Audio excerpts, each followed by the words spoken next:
Chapter 829. Both sides were battle teams that had been planning for a long time. Their originally scattered and unorganized positions suddenly adjusted at this moment. Both sides used the most common formation in PvP, front guard, back archer, two wings, thieves free to move around. However, Cloud Twilight wasn't free at all. After his agility was lowered by Eternal Curse, he was immediately suppressed. Cloud Twilight wanted to turn around and return to his own team, but he couldn't get away. Eternal Curse's sword flashed like black lightning. The sword was clearly not an ordinary weapon. Adding on the bonus damage from the Dark Paladin, even if it was just a normal attack, Cloud Twilight didn't dare to casually block it.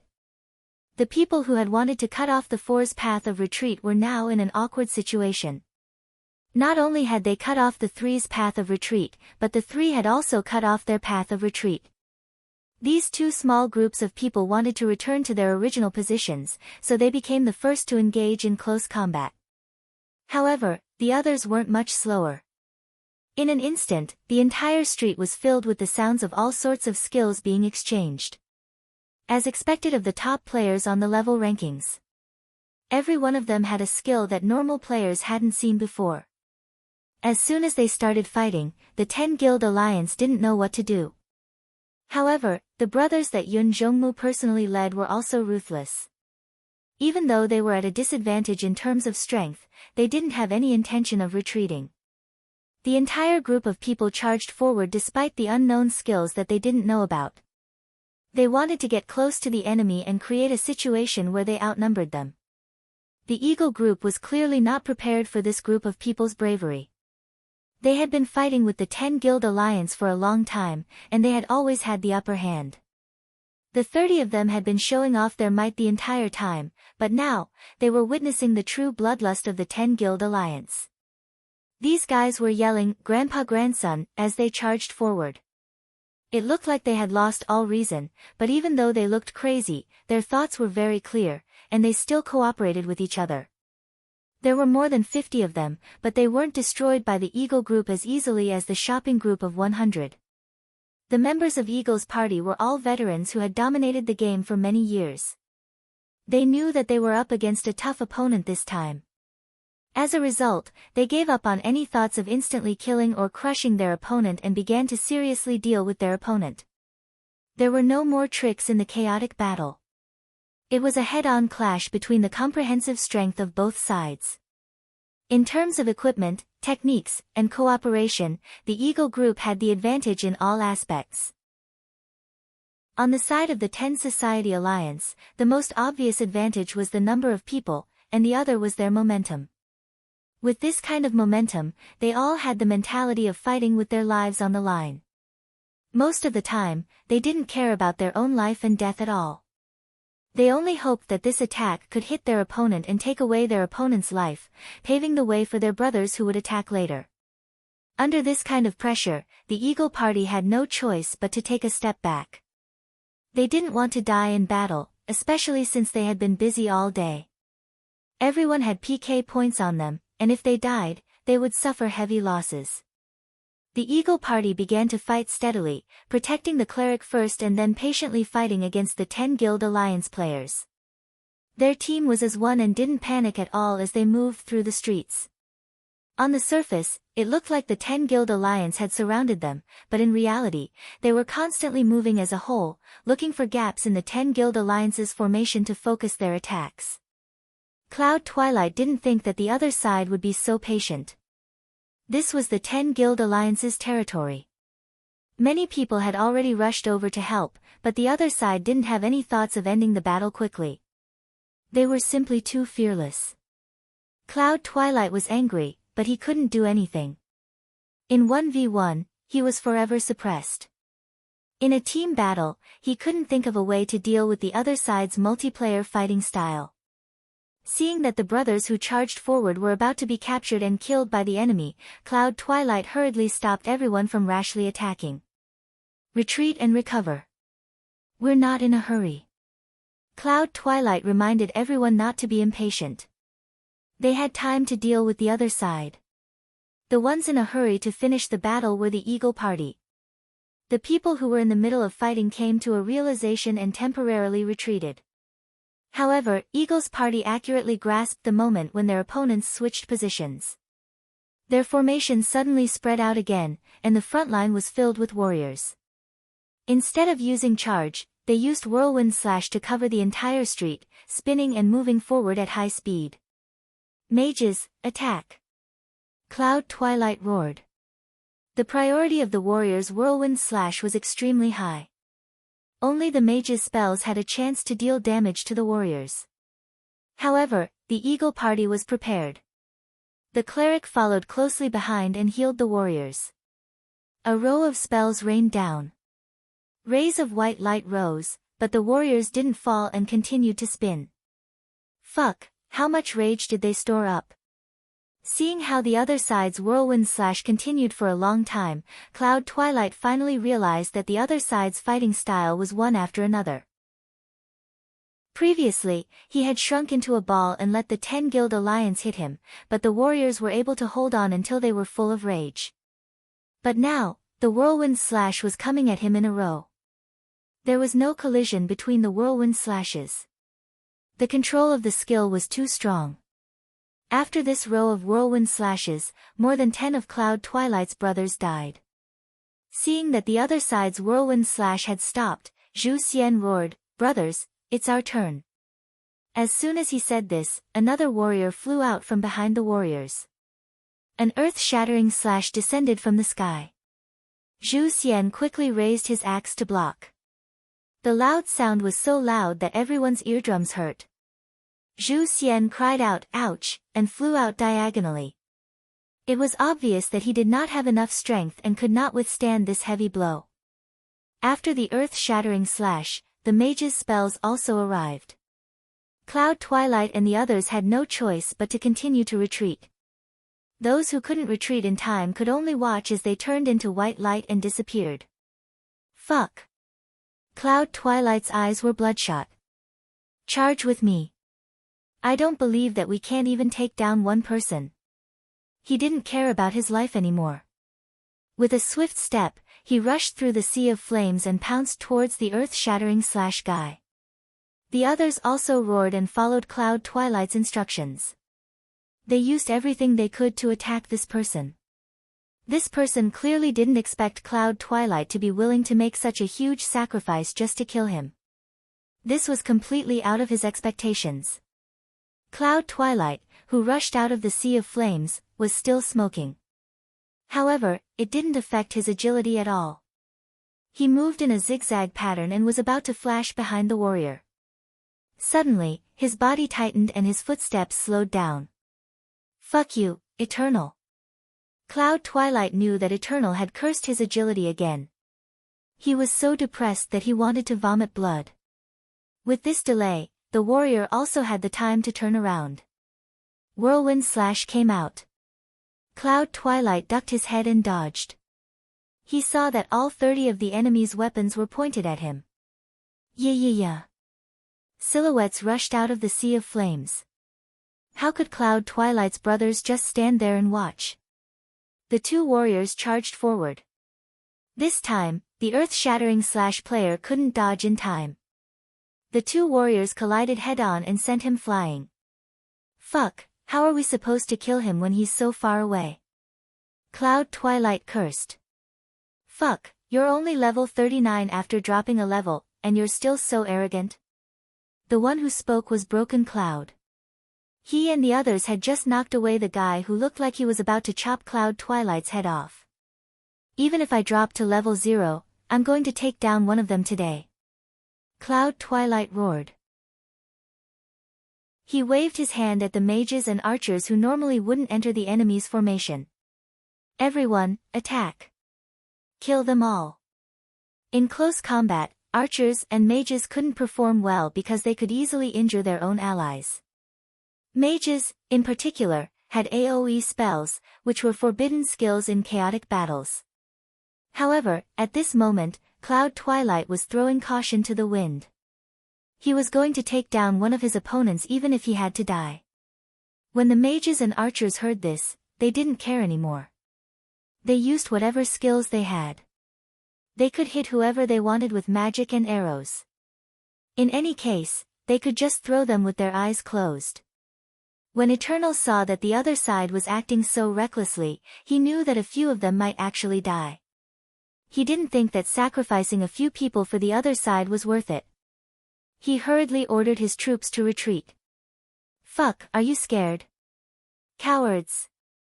Cloud Twilight was furious when he saw that the other side was retreating. The players from the 10 Guilds Alliance also chased after them. In the end, Eternal firmly controlled the rhythm of the battle. He suddenly turned around and fired at the ranged players. A few more players from the 10 Guilds Alliance were killed. At the same time, the mages, priests, and archers that had always been behind Cloud Morning and the other melee classes suddenly fell into chaos. 3 assassins from the other side had stealthily sneaked into their midst. After suddenly appearing, they fiercely hacked at these fellows who were powerless in close combat. The 3 assassins had frighteningly high attack power. In just a short while, they had carved out an empty space. Cloud Twilight and the others hurriedly wanted to come back and help, but the 3 assassins had already fled far away. In the end, Eternal led his troops and charged over again. Cloud Twilight couldn't take care of his head, nor could he take care of his head.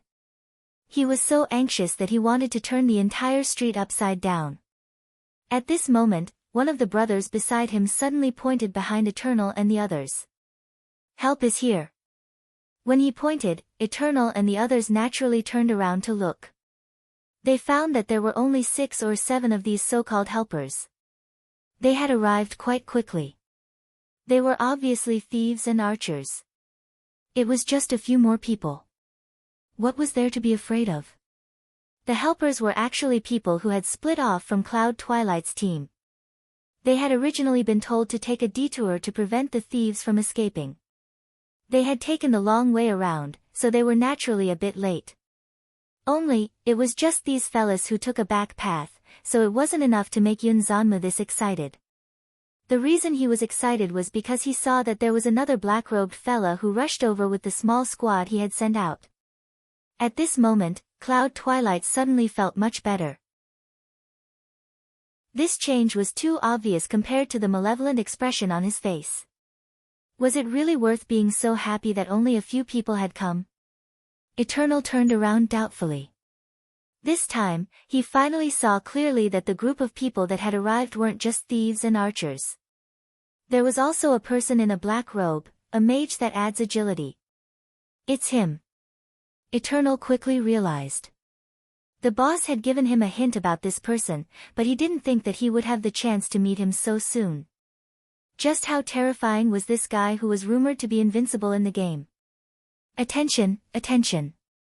The mage coming from behind is very likely to be Qianli drunk. Eternal hurriedly sent a message in the channel. I didn't expect to meet him here. Should I go and ambush him? One of the top thieves on the leaderboard was eager to give it a try. I heard that this guy has some sort of anti-stealth ability. Stealth is useless against him. Evidently, everyone in Eagle's team had familiarized themselves with Qianli Drunk's ambush last night. That's because those trash thieves aren't proficient enough in stealth, right? 844 expressed his disdain. Retreat. Eternal suddenly said. What? The team was shocked. Qianli Drunk's arrival was an accident. We weren't prepared to deal with this sort of accident. Retreat first. Eternal said. Hey, we have 30 people. Are we afraid of him? 8444 said. It's not that we're afraid. We can't PK without preparation. Plus, Qianli Drunk isn't alone. Cloud Twilight and the others are still alive and well. Eternal said. Those guys. One more wave and they'll be completely crippled. 844444 said. But now that we have Qianli Drunk, the situation is different. In short, those with speed, find an opportunity to escape. Everyone else, look for an opening and use a scroll. Eternal didn't argue any further and gave his orders with an unquestionable tone. The members of Eagle's team obeyed his orders. Leaving halfway through the battle wasn't something they hadn't done before. As a result, the agility-equipped players first engaged in harassment and protection, while the agility-less players fainted a few times. Then, they suddenly gathered together and used a transfer scroll. As soon as these people disappeared, the players with agility also scattered in search of a way out. In less than half a minute, the street, which had been filled with the heat of battle, suddenly fell silent. In the blink of an eye, the members of the Eagle team had all left. The last thing Cloud, Twilight and the others saw was a figure turning a corner and disappearing into the street. Cloud, Twilight looked at his surviving brothers. Every one of them was covered in sweat. Even though it had only been a few minutes, it had been an extremely difficult battle for them. Cloud, Twilight did a quick head count. 21 of them had died. Compared to the other teams that had been wiped out so easily, his group of brothers were quite fierce. Why did they all leave? Some people were still confused, so someone pointed at the black-robed mage who was about to reach them. But when the black-robed mage arrived, everyone was speechless. Whose idea was this? Cloud, Twilight asked. I. One of the reinforcements said. I'm ashamed. Yun Zhongmu felt that he had no place to hide his face. Eagle's team, an elite team that had slaughtered their 50 or so players until they were at a loss, was actually scared off by a random black-robed mage who ran fast. Just how much influence did the real owner have? Cloud, Twilight looked at his friend list. Qianli wasn't online at all when he was drunk. Do I still have to ask him for help? Cloud, Twilight thought to himself. This direct confrontation had finally allowed him to accurately determine the strength of Eagle's team. An ordinary team of 100 players wasn't a match for the 30 of them. What should he do now? Should he change the guild's announcement and ask everyone to gather for an event?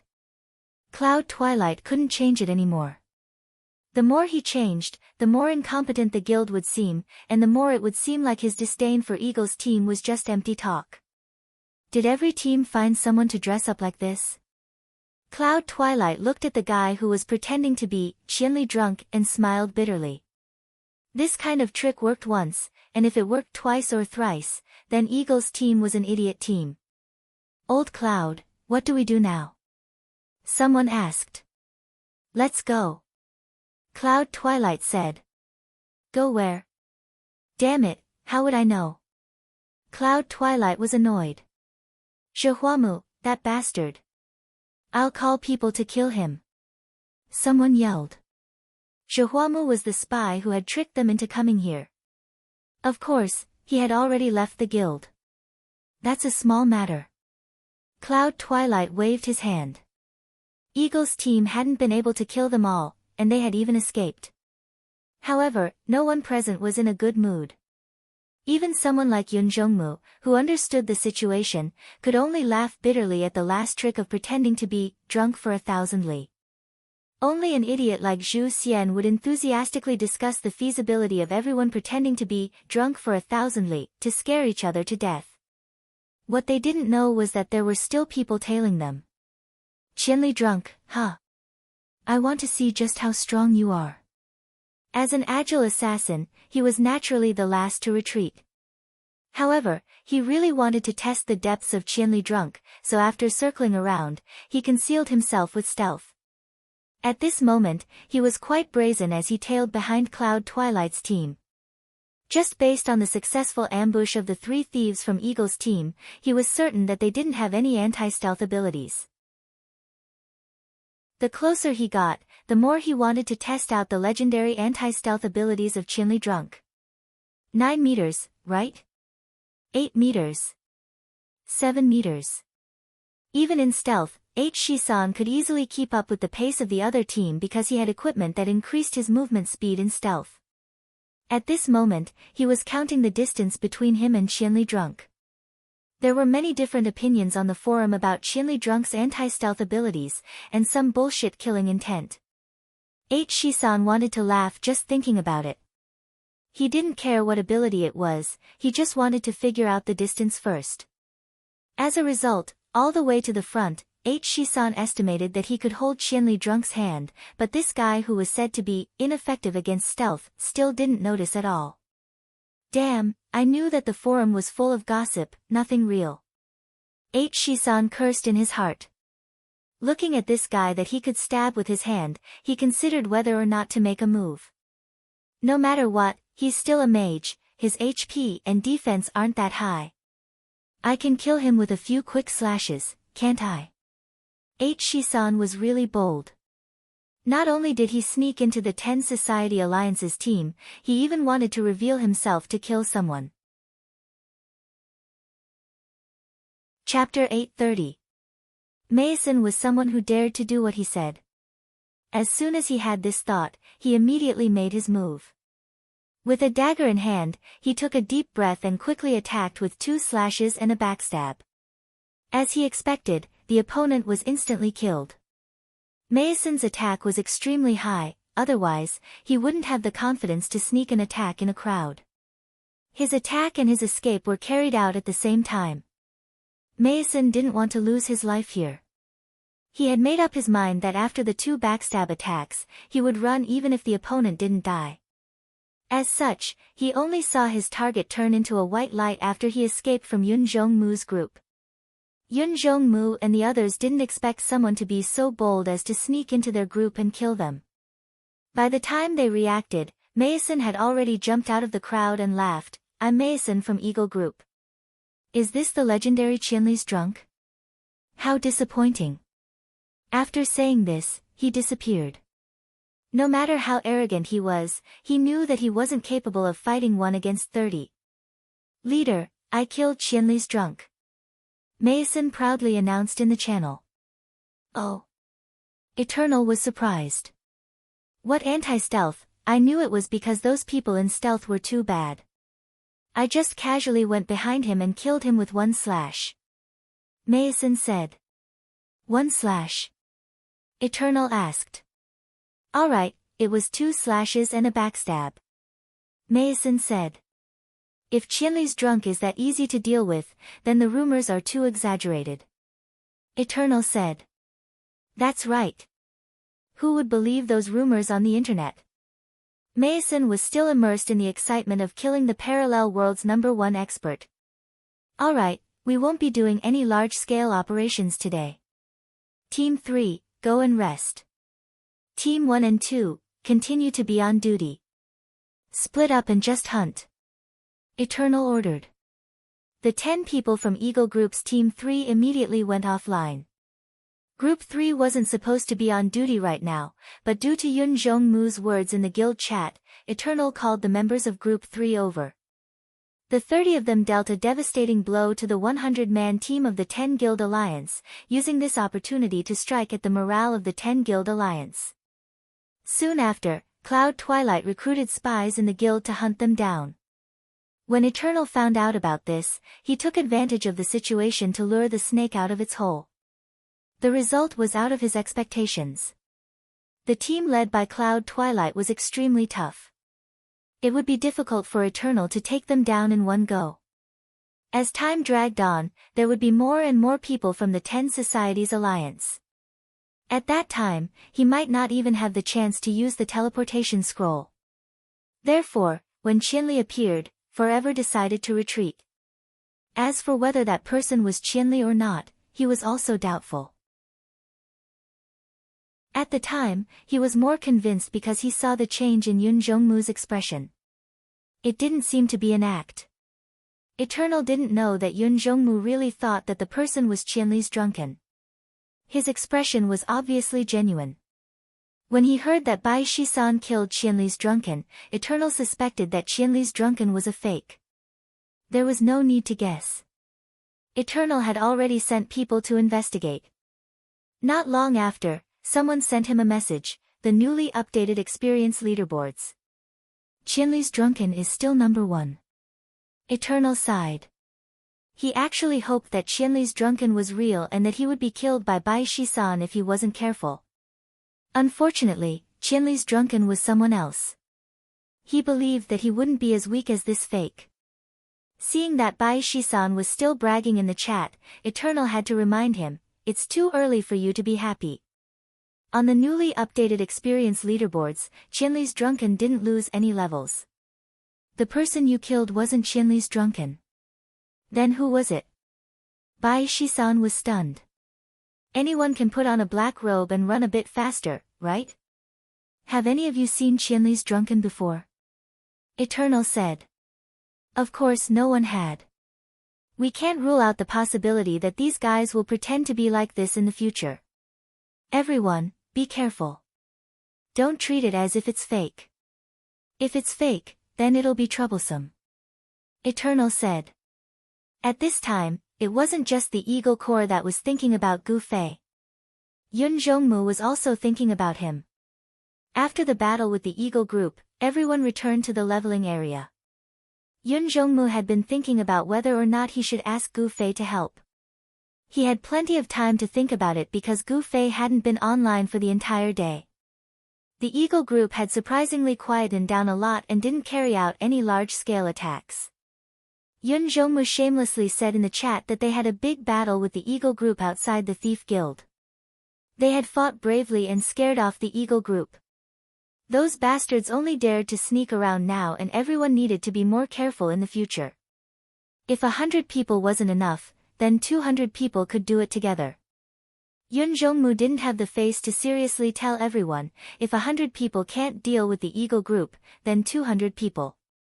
He could only say it in a joking manner. He also hoped that people would start forming a 200-man party as a joke.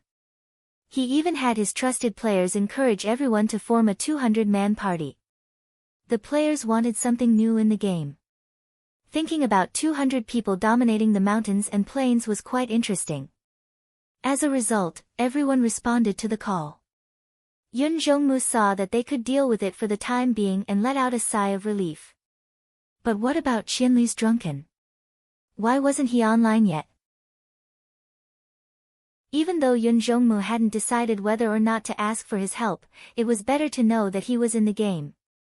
When the time came, he would have a place to call for help. Yun Zhongmu waited until nightfall, but Gu Fei was still nowhere to be seen. On this day, Yun Zhongmu was numb to receiving reports from his guild members that they had been ambushed and killed. The guild members were also numb to the guild leader's words that the opponents were just paper tigers. If they were really paper tigers, they would have been brandishing their claws and fangs for an entire day. During this time, there were people who suggested that everyone not wear their guild badges.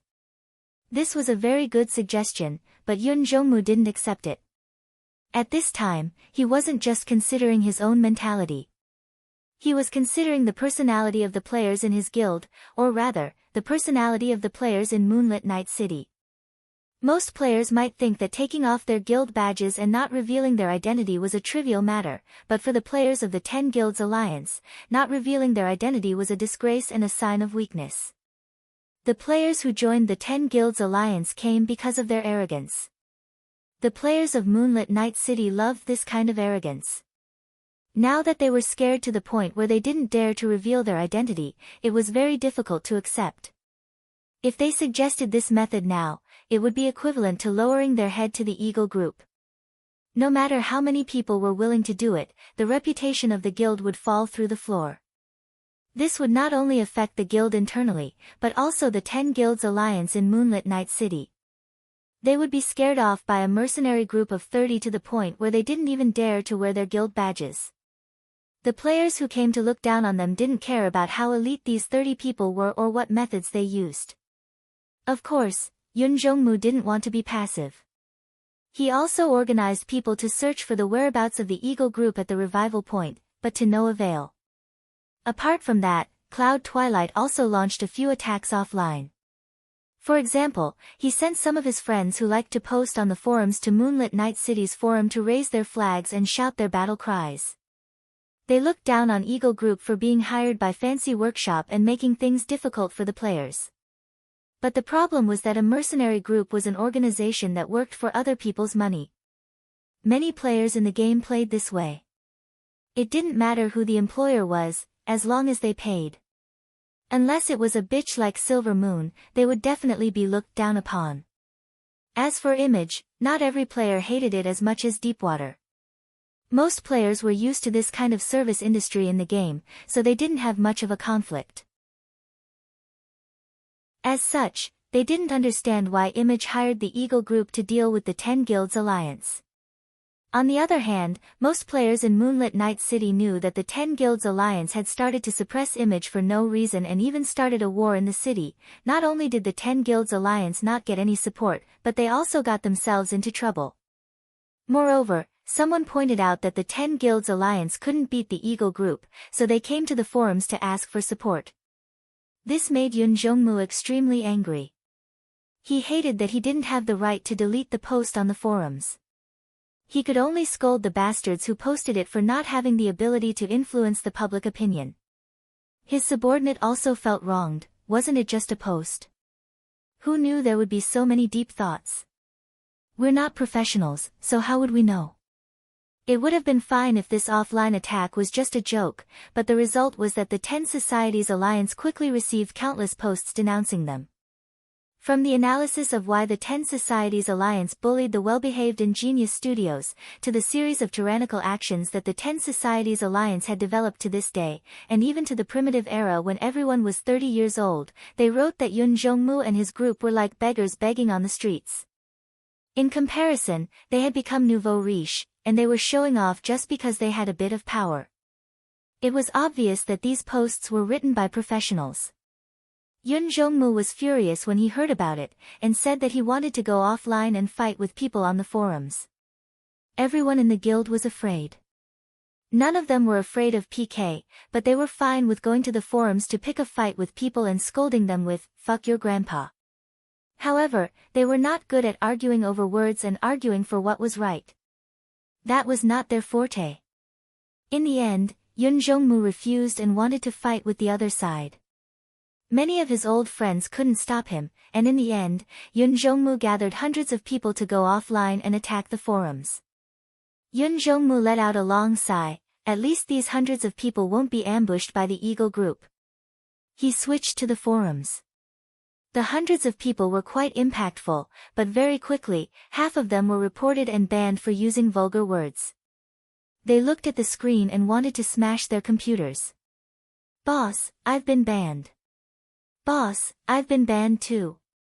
"I've been banned, I'm going back to the game, boss." "What do we do now, boss?" "What do we do?" "I've been banned too."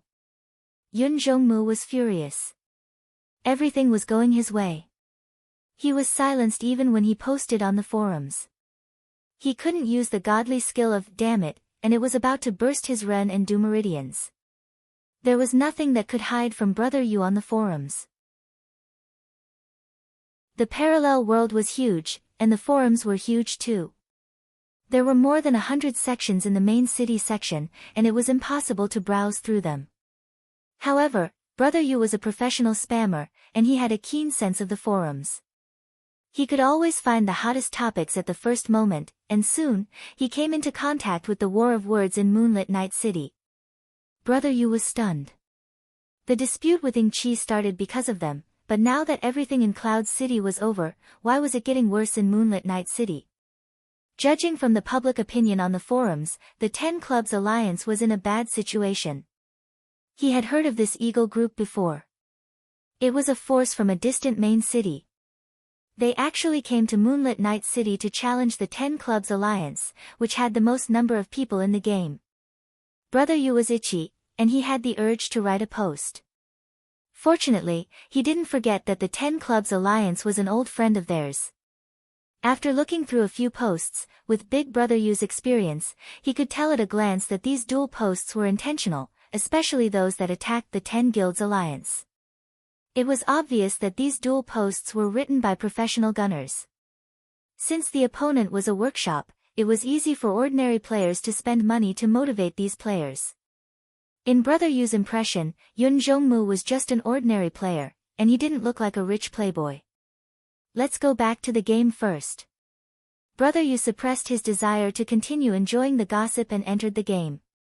Immediately, he received a lot of system notifications telling him to pick up his mail. This was one of the reasons why Brother Yu didn't want to enter the game. Guild recruitment, selection, interviews, there were many and complicated things to do, and now everyone was as busy as a dog. Brother Yu went online to pick up the mail, and after handing it to someone, he quickly went offline and disappeared. There was a limit to a person's enthusiasm for work, and it was easy to be overwhelmed by the excessive workload. Something big happened. Brother Yu shouted as soon as he came up. What's bigger than looking at 500 resumes? Unscathed in battle was dumbfounded. Of course, the job of selecting people was handed over to these experts. Only experts had foresight. At this moment, he and Yutian Shinming each held 500 resumes, and it was said that there would be more later on. It was unbearable. Shui Mizu and Lu Ku were all pulled in as temporary workers. Yun Zhongmu and the others are still fighting with Ying Qi. Brother Yu said. Oh. There's still people in Ying Qi. Han family young master was quite surprised. Today, when Nitrite contacted him, he was half happy and half worried, and told him that the headhunting was going very smoothly. Ying Qi's first-line director and second-line city manager were all swept away, and all of them were under Yunteng's command. Suddenly, there were more than 100 people, and they were assigned to positions. Nitrite had been working until now and hadn't slept yet. Very good. You have perfectly fulfilled our agreement. This was how the young master of the Han family replied. Nitrite smiled bitterly, the agreement was fulfilled, and it was extremely successful. For Yunteng, the challenge had just begun. If he couldn't use the efficiency method to digest all of these people and get them on the right track, Yunteng would very likely be directly suppressed. Baishir still hasn't come out. Nitrite had dealt with Baishir Jingluan many times, so he could be considered familiar with him. If he hasn't gone offline since he went to jail, he'll probably be out in the wee hours of this morning. Han family young master said. Then has he gone offline yet? I heard that he hasn't gone online since last night. Han family young master said. I'll go call him. Nitrite directly went offline. The result of going offline was that Baishir Jingluan had no choice but to go back online and go to jail. He didn't have the life of a young master like Gu Fei, and he still had to rely on this to support his family. From Nitrite's anxious state of mind, Han family young master knew that their headhunting this time had put a lot of pressure on them, and it seemed like it was extremely successful. Now that he heard Brother Yu say that Ying Qi was still fighting, he was naturally a bit surprised. Yes, they invited the Eagle Group. Brother Yu said. Eagle Group? What's that? Han family young master had never heard of it. Hee. It's not surprising that you guys don't know, because this is in a city far, far away in a parallel world. Brother Yu began to show off, but then someone suddenly interrupted him. I know.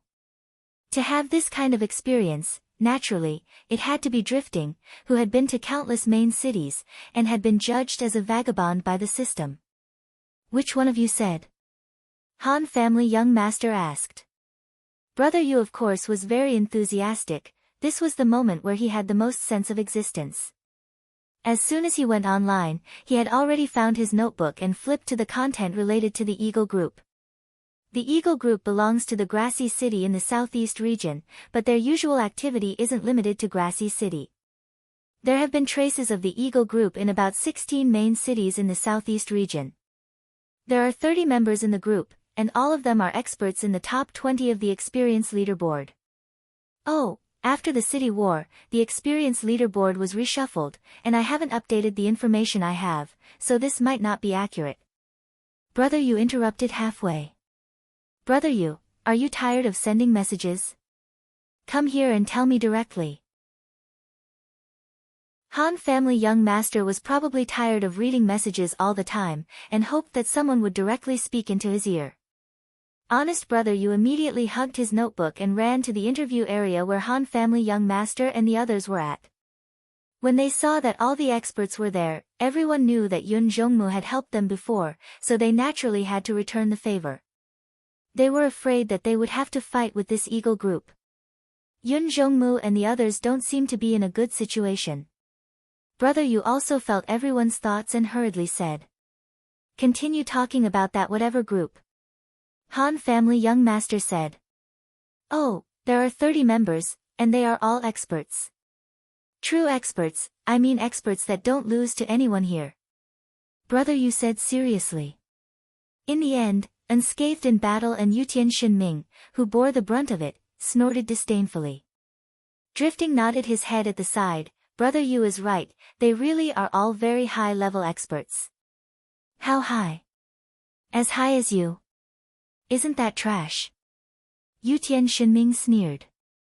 Drifting smiled and didn't look back at Yutian Shinming. He began to talk about what he knew. I've been in Eagle Group, so I know their level very well. They don't lose to anyone here. Oh, then you know more. Tell me. When Brother Yu heard that the person next to him was someone he had fought personally, he immediately felt like he had lost his cool, so he hurriedly gave way. You should tell me. That was a long time ago, and the group leader was still Soaring Eagle. I heard that the group leader changed after that, Drifting said. That's right. The current group leader of Eagle Group is the number 1 on the night leaderboard. He's also a Dark Knight, Eternity. Brother Yu couldn't help but get excited when he heard that there was an expert of the same profession, especially one from the same branch as him.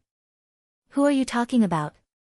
Han family young master, who didn't know if he heard it or not, suddenly became spirited. Chapter 831. The Han family young master wasn't the only one who reacted. Water Depth and Lu Ku were both hugging a stack of resumes and hiding in a corner. When they heard this name, the two of them raised their heads and looked at each other. Everlasting, number 1 on the night leaderboards, Everlasting. Brother Yu repeated, but he quickly realized that being number 1 on the level leaderboards wouldn't shock anyone in the room, especially the Han family young master. Even Qianli would look down on him when he was drunk. What was the point of being number 1 on the night leaderboards? There had to be another reason for this person's sudden shock. You know each other? Drifting looked at the Han family young master in confusion. The Han family young master hesitated for a moment, which was very rare. He looked back and saw that Water Depth and Lu Ku had walked over from the corner. Friends who were slightly familiar with each other knew that Sword Demon, Han family young master, Water Depth, and Lu Ku were old friends in the game. Seeing the three's reactions, it wasn't hard to imagine that Everlasting was an old friend of theirs. It wasn't strange for old players like them to know each other. It was just that the parallel world randomly sent everyone to the main cities, so it wasn't convenient for them to come and go if they were too far away. But if they were old friends, then they should be able to add each other as friends, right? Is it him? Water Depth walked over and said. Not necessarily. Everlasting's name is very common. It's easy to get someone else to add him. Lu Ku said. Old rival? Drifting made a logical deduction. They knew each other and seemed to care about each other, but they hadn't added each other as friends. It was very likely that they were old rivals. Rival? I've always wanted to have this opportunity. The Han family's young master suddenly said. If it's him, then this is really a coincidence. Water Depth said. When will Sword Demon come out? Lu Ku suddenly asked. If he doesn't sleep, then he'll be out at around 2 or 3 in the afternoon tomorrow. The Han family young master said. Does this guy have an offline account? I don't know. He's always here when I'm here. All of the Sword Demon's friends who were present expressed this one after another. They seriously suspected that the Sword Demon had never gone offline since he entered prison. With Sword Demon's tenacity, everyone believed that he could do it. Then, should we go and settle this matter before this guy comes out? Shui Shen asked the Han family young master. The two of them conversed amiably, which was rare for them. We can't be sure that this is always that guy. Han family young master said. His name is Eternal, and he's able to climb to the top of the leaderboard. It's because this guy has a high chance of climbing. You noticed him a long time ago, didn't you? Said Deepwater. Sorry, I never look at the ranking list. Han family young master said. The others were confused and finally couldn't help but crowd around them. Yutian Shinming hurriedly interrupted, "What are you guys talking about? Speak clearly. What does forever have to do with you? We have all kinds of relationships." Deepwater said, "From never knowing him, to being a friend, to being an extraordinary friend, and then to being an enemy." Enemy. Everyone showed an expression as if they had expected this. Although everyone was a celebrity in the online gaming world, the previous online games were split into different servers. Experts could only discuss common topics like strategies and techniques on the forums. As for the grudges between people, players from different servers basically didn't have anything in common and wouldn't pay much attention to the grudges and gossip of other servers. Therefore, the normal players did not know what kind of story Sword Ghost and the others had in the past. Therefore, everyone turned to look at Brother Yu, who was unconventional in this aspect. "There are people involved, why are you still looking at me?" Brother Yu wasn't in a good mood. "It's time to test your abilities." Unscathed in Battle said. Brother Yu really did know a bit. "Is it something that happened in Battle of the Heavens?" Battle of the Heavens. Yutian Shinming was also excited. Battle of the Heavens was also an online game that he had played in. He couldn't wait to ask, "Which server are you guys in? What class?" Then he stared at Drifting. "I didn't ask you." Drifting smiled but didn't say anything. The others also stared at Yutian Shinming expressionlessly. Yutian Shinming lowered his head. "Yes, it's something that happened in that game." Han family young master nodded. "Oh, that thing is." Brother Yu's brain wasn't a hard drive, so he couldn't read the information easily. Although he had some impression of it, he couldn't tell the specifics of the gossip. He touched his pocket and immediately remembered that the information he compiled was all offline. He didn't need it in the parallel world, so he naturally wouldn't copy it into the game. He couldn't gossip for a while, which was very painful. Everyone obviously wanted to hear the gossip. In fact, they were afraid that the person involved wouldn't want to talk about it, so they looked to Brother Yu. Seeing Brother Yu's expression, they were instantly disappointed. Brother Yu gritted his teeth. "Wait, I'll go take a look." "With us here, what's there to look for?" Lu Kuo was helpless. The so-called experts. The key was that they were persistent enough. "What is it?" Everyone was in high spirits. Lu Kuo glanced at the other two and said, "Everyone knows that the three of us and Sword Demon are old gaming partners. We've always played together." He had met this player called Eternal in Records of the Heavens. "You should all remember this game.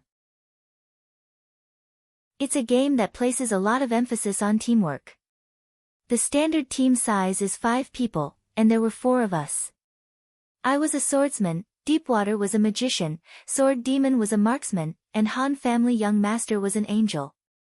With this lineup, you're missing a conjurer." Brother Yu couldn't help but interrupt. Lu Kuo nodded. "That's right, our team was missing a conjurer, but we had already formed a gang. Usually, we would have a random person from the gang to team up with us. That was until we met Forever, and then he joined us. His skills and awareness were very good, so the 5 of us became a fixed team and our relationship got better and better. This person was very amiable and interesting. Everyone in the gang liked him very much. But later, this fellow began to be at odds with the Sword Ghost, whether intentionally or unintentionally. Intentionally or unintentionally, he did it on purpose. That's why he came." Deepwater interrupted. Lu Kuo sighed. "Sword Demon is a kind person. As long as what he said was reasonable, we would usually give in to him. But this guy was getting more and more insatiable. We couldn't stand it and would sometimes argue with him. Then there were more and more arguments, and many of the players in the gang also had disagreements. During the Azure Sky route battle, it was clearly him who made 2 consecutive mistakes during the crucial moments of the battle, causing us to lose and get eliminated. In the end, he made a false accusation and complained that it was the Sword Ghost's double box flash that destroyed his seal. But at that time, it was clearly his control that was a step too slow, and the opponent's magician actually activated Hexapod. Sword Demon had no choice but to use Double Box Flash. Of course, it would destroy his curse as well. At this time, he didn't add a Hexapod curse. Is there any doubt about the result? It had been a long time, but Luke still remembered the details so clearly. It was obvious how deep the impression was. Everyone present was a master, and they understood the twists and turns of the story. Basically, he always made mistakes, and Sword Demon helped him fix it, and then he made mistakes again. In the end, he still blamed Sword Demon. It was indeed quite outrageous. But Unscathed in Battle couldn't help but say, if the magician snatched the hexapod, the swordsman could immediately use Falling Flower / and Feast of V to break the hexapod. It would be more effective than Gunner's Double Box Flash. Lu Kuo was a little embarrassed.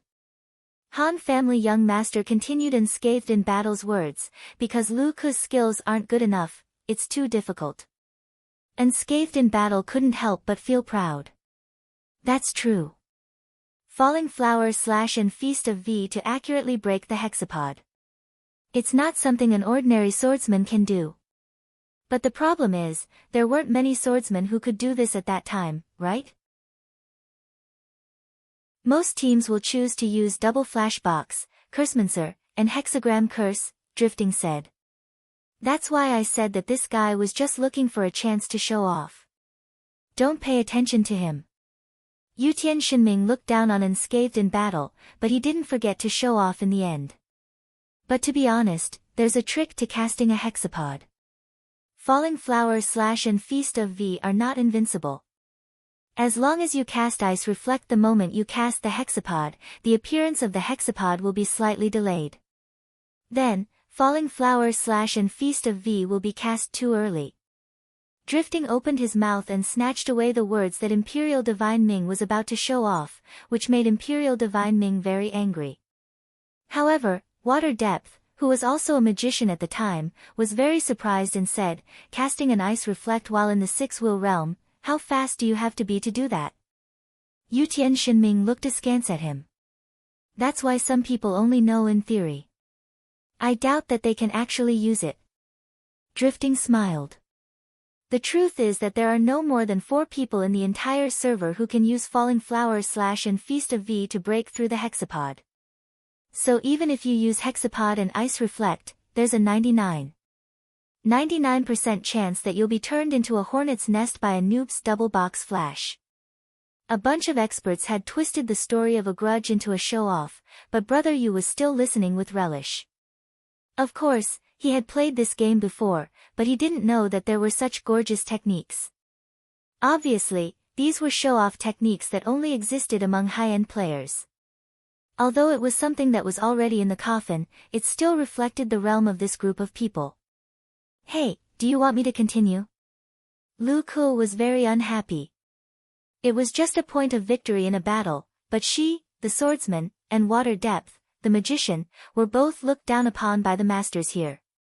These guys were really sick. I don't think there's any need to continue, Drifting said. It's obvious that Forever is at fault. If he said that you couldn't use Falling Flower / to break through the hexapod, then he's being unreasonable. If he said that you couldn't use Falling Flower / and Feast of V to break through the hexapod, then that's even more unreasonable. Also, his mistake was obviously intentional. If he's really at the same level as us, it's already ridiculous for him to make this kind of mistake once, let alone twice. He wasn't in front of the computer at the time, right? Yes, it was definitely intentional. The masters made a technical judgment. However, there's more than one way to make this kind of coordination, so it's hard to come to a conclusion. According to the way you guys played, he was wrong here, but he still had a lot of excuses. In short, he could easily create a dispute. That's probably why he made this mistake on purpose, Drifting said. Lu Kuo nodded. Anyway, even Sword Demon couldn't help it this time. After the dispute, he always pretended to be the weak one and said that the 4 of us were against him. Lu Ke held back her vulgarities, but she wasn't in the mood to continue. Then he left and took half of the players in the gang with him. We were originally the strongest gang in the server, but now we're at the bottom. Speaking of this, I have to mention a certain someone's contribution. If it wasn't for a certain someone being so annoying and intolerable, I think Forever would have at most taken a third, no, a quarter of the people, Shui Shin said. Everyone looked at the Han family young master. The Han family young master nodded indifferently. This self-reflection is quite profound. Shameless. Shui Shin gritted his teeth. Forever is indeed quite shameless. The Han family young master nodded again. I'm talking about you. Shui Shin said. The Han family young master was indifferent and looked at the others. It's just like this. We've formed a grudge with Forever. Only Sword Demon treated this as a normal dispute, but we all think that Forever was purposefully trying to sow discord in our gang from the start. I remember that a certain someone almost got together with him at that time, right? Shui Shin felt awkward and quickly explained to the others. I just wanted to stay away from some annoying things. Lu Ke was gratified. Luckily, the four of us weren't provoked by him. Because we don't need it at all. The Han family young master said. Right, I already hate a certain someone to the extreme. How else can I sow discord? Shui Shin said. The others face-bombed. Shui Shin continuously expressed his strong dislike towards the Han family young master, while the Han family young master repeatedly expressed his disregard for Shui Shin. But up until now, these two seemed to be the ones who talked the most. Brother, you did a rough calculation. Even the Yutian Shinming and Scathed in Battle group and Yutian Shinming Drifting group, who often argued with each other, couldn't compete with this group. Then what's his goal in trying to sow discord? Drifting asked. If it's the biggest guild in the server, you've pretty much taken over Azure Mountain, right? Azure Sword, who had been listening from the side and hadn't said anything, suddenly spoke. Of course. Shui Shin replied. Azure Sword clearly had painful memories in the game. At this moment, he couldn't bear to think back. If you can't take over Azure Mountain, you basically can't earn money in Records of the Heavens. And, this game is really unbalanced. Flaming Shirt also complained. That's part of the charm. Back then, the fun PvP was all because of Azure Mountain. Unscathed in Battle said. Without a strong guild, you won't be able to survive in Azure Mountain. Azure Sword sighed. How long have you controlled Azure Mountain for? Drifting asked. Shui Shin and Lu Ke looked at each other with pride on their faces. 3 months. 3 months. All of the experts were shocked. In Records of the Heavens, a guild that could take over Azure Mountain for a week was already amazing. Heavenly Cloud Pavilion. You're a guild in 3 servers, right? Brother, you was indeed the king of intel. Although the others immediately remembered that there was a huge bull guild that took over Azure Mountain for 3 months in Records of the Heavens, they couldn't remember the name, let alone which server they were from. Heavenly Cloud Pavilion. Right, isn't it just Sword Demon? No, he was called Smoker. I remember now, haha. Brother, you was excited. If it wasn't for this guy, it would have been more than 3 months.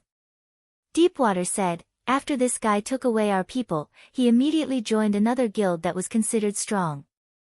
On the same day, he took over our territory in Azure Mountain. Damn, who would believe that this wasn't premeditated? What happened after that? Azure Sword asked. After that, we fought back a few times, but we lost more than we won. Although they weren't as strong as us, they occupied most of the time. We thought about finding trouble with Eternal, but Sword Demon didn't agree. He said that it was normal for friends to part on good terms and that it was normal for us to fight.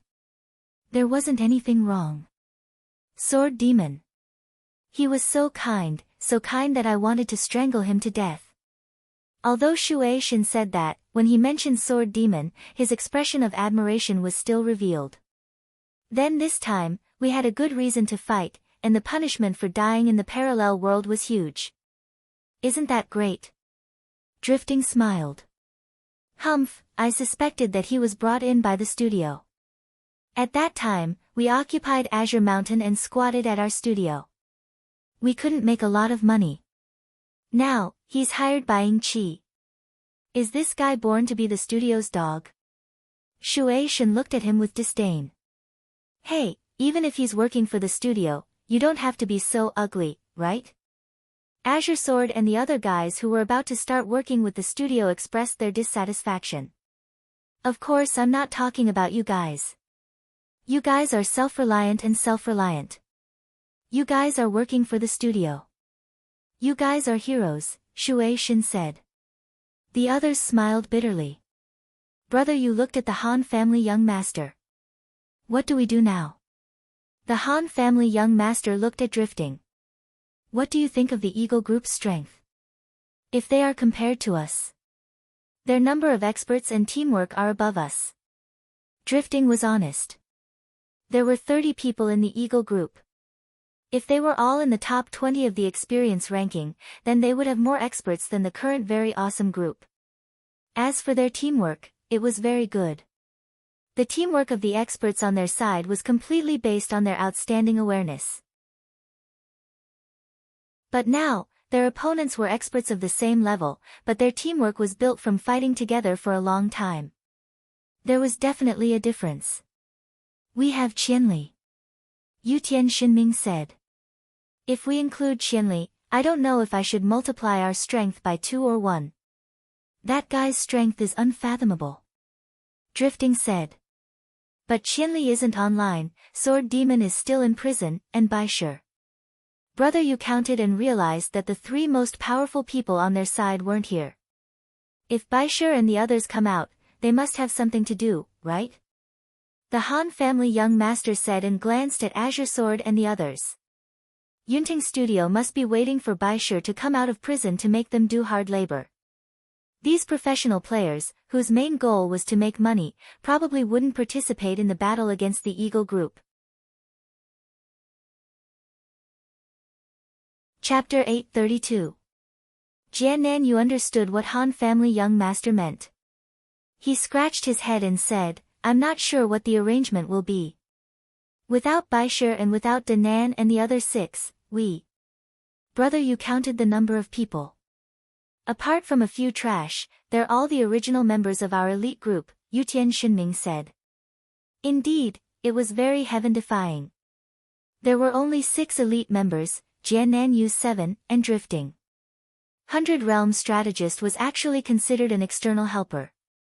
He had never joined their guild before. Drifting's 2 companions, who wrote love on their left and handsome on their right, were slightly worse. Yun Xiang was even worse. There was no need to mention Fireball. If Jiannan Yu's 7 and Baishe Jingluan were busy, then only the elite group and Drifting were left. There's a lot of pressure. Drifting concluded. If it wasn't for your shamelessness, we might have been a bit stronger. Imperial Sky Divine Ming said. You're so noisy. Unscathed in battle tossed Yutian Xinming into the corner. There's still the 2 of us. How can we not participate in fighting against that guy? Lu Ku and Water asked. According to the records in Records of Battle of the Ether, you 2 are still a bit away from being first class. Han family young master said. Lu Ku was helpless. Unscathed in battle interrupted, if that's the case, then Brother Yu doesn't count either. Brother Yu burst into tears. Drifting smiled and said, it's not that exaggerated. The 30 of them aren't all top class. There's a difference between them. Plus, the parallel world is a new game. Their previous skills don't count. They felt relieved, but then Drifting added, but Brother Yu. Brother Yu continued to cry. Let's go to Moonlit Night City first. Han family young master stood up. Aren't we going to wait for Qianli? Yutian Xinming came back from the corner. He felt sorry for the audience if he didn't bring a nuclear weapon. Who knows when that guy will come? Han family young master said. Do you want me to call him? Brother Yu was in high spirits because he had Gu Fei's contact number. let's go to Moonlit Night City and take a look. Han family young master said. Therefore, the experts all set off. Jian Nanyo's group of 7 had not come out yet. The 6 of them had nothing to do, so they decided to travel together. The guild's matters were all handed over to Yun Xiang. Yun Xiang looked at the pile of players' resumes and listened to Brother Yu telling the guild to forward all the resumes to him. Tears streamed down his face. The experts didn't even walk when they went out. After handing over the guild's work in Cloud City, they gathered together and used teleportation scrolls. Now that they have a close relationship with Yunting Studio, all the teleportation scrolls are picked up from their home. Of course, Yunting can't raise the price in the face of such a big customer. In reality, teleportation scrolls weren't very popular. They were expensive, one-time use items, and only used to save time. Only the rich would use them. It was just like how a poor butterfly would take a bus when it was near, and a train when it was far away. They would never take a taxi or plane just to save time. When they arrived at Moonlit Night City, they naturally contacted Yun Zhongmu first. Yun Zhongmu started a war on the forums. His first post was muted and he returned to the game with a belly full of anger. In the end, the experts of Cloud City took the initiative to contact him. Yun Zhongmu was overjoyed. With such a big guild, he was too embarrassed to ask for help. However, since they took the initiative to help, Yun Zhongmu hurriedly accepted after a few polite words. Yun Zhongmu actually felt that his face was more important than his life. However, he was the leader of the guild, so he had to consider the big picture. At a crucial moment like this, his face was fine. The place where the two sides agreed to meet was naturally the Gathering Place Tavern. The experts of Cloud City arrived first. When Yun Zhongmu arrived, he was surrounded by hundreds of people. The experts of Cloud City were all at a loss. In their impression, although Yun Zhongmu was arrogant, he wasn't someone who liked to put on airs. That was something that only Sword Without Oath liked to do. Yun Zhongmu saw everyone's surprise and felt very awkward. After telling his brothers to sit wherever they wanted, he, Duan Yun, and the other core brothers sat together with the experts of Cloud City. There were many experts in Cloud City. One table couldn't fit everyone, so they sat at 2 tables, forming a circle. Although Yun Zhongmu's situation wasn't good, he still maintained his composure. As soon as he sat down, he took out a wine glass and raised it to the experts. Our 10 guilds alliance has lost a bit this time. I won't say any more polite words. Thank you in advance. Everyone hurriedly raised their glasses. Most of the time, it was Brother Yu who did the talking. He was also quite familiar with the way he spoke. In the end, this started because of us. How could we not come over and give you an explanation? Old Yun, you're too polite. It wasn't the first time that everyone had interacted with Yun Zhongmu and the others. They didn't call him guild leader or anything like that. Instead, they directly called him Old Yun to make it seem like they were close. Brother Yu's treatment of people was much better than his gaming skills. When Yun Zhongmu saw that the other side didn't treat him as an outsider, he naturally didn't put on airs anymore. His depressed expression was also revealed. Let's get to the point. What's the exact situation? Han family young master asked. The other side is very strong, Yun Zhongmu said. Especially when it comes to teamwork. Our guild's 50 or so brothers aren't weak either. We fought against 30 of them head-on, but 21 of us died. We didn't even manage to kill a single one of our opponents. The experts of Cloud City fell silent. They knew how strong Yun Zhongmu and the others were. They couldn't even kill a single one of their opponents in a head-on battle. This Eagle group was a bit too strong. This is the information we've gathered on the Eagle group for a day. Yun Zhongmu flipped through a few pieces of paper and handed them to Han family young master. At the same time, he asked, "Where's Boss Sword Demon?" "He's in prison." Han family young master took the information and replied without raising his head. The other experts all gathered around to look at the information. Yun Jong-mu and the others had already gathered the names of the 30 experts of the Eagle Group on the forums. The information on their equipment was scattered everywhere. It was possible to roughly estimate a person's level based on their equipment, but they couldn't be too accurate. Firstly, their equipment wasn't complete. Secondly, experts wouldn't only have a few pieces of equipment on them. Usually, they would have a whole bunch of equipment to use. It was unknown how they would use their equipment in a real battle. Relying too much on the information on their equipment would definitely be disadvantageous. Even so, the pile of equipment information still caused the experts of Cloud City to sigh in surprise. They compared their own equipment and sighed from time to time. After flipping through a few pages, the experts looked at each other and came to a conclusion. Based on the standard of their equipment, they're definitely not inferior to us. Yun Jong-mu nodded as he expressed his opinion. Looking at these equipment, I think that if this was the normal way of playing the game, they'd all put together such strong equipment. This group of people's luck is a bit too good. Such a comprehensive set of equipment must have gone through a certain trading channel. Considering that there's still more equipment that hasn't been revealed here, I think the total value of these equipment can't be achieved without the support of a certain amount of RMB. You're right. Han family young master nodded. Moreover, the equipment in the parallel world sometimes has some regional characteristics. Brother Yu scanned through some of the famous equipment and said, based on their location in the southeast region, some of these equipment shouldn't have been traded normally. Unless it's through a workshop, and it has to be a relatively large workshop that has a business network throughout the entire game. Brother Yu, isn't that obvious? Didn't you already know that they're from Eagle Workshop, that thing? This time, Water Depth didn't use Eagle Hound or Lackey to stab South Sword and the others. At first, they said they were hired. Looking at these equipment, it seems like the Eagle Party has a close relationship with the workshop.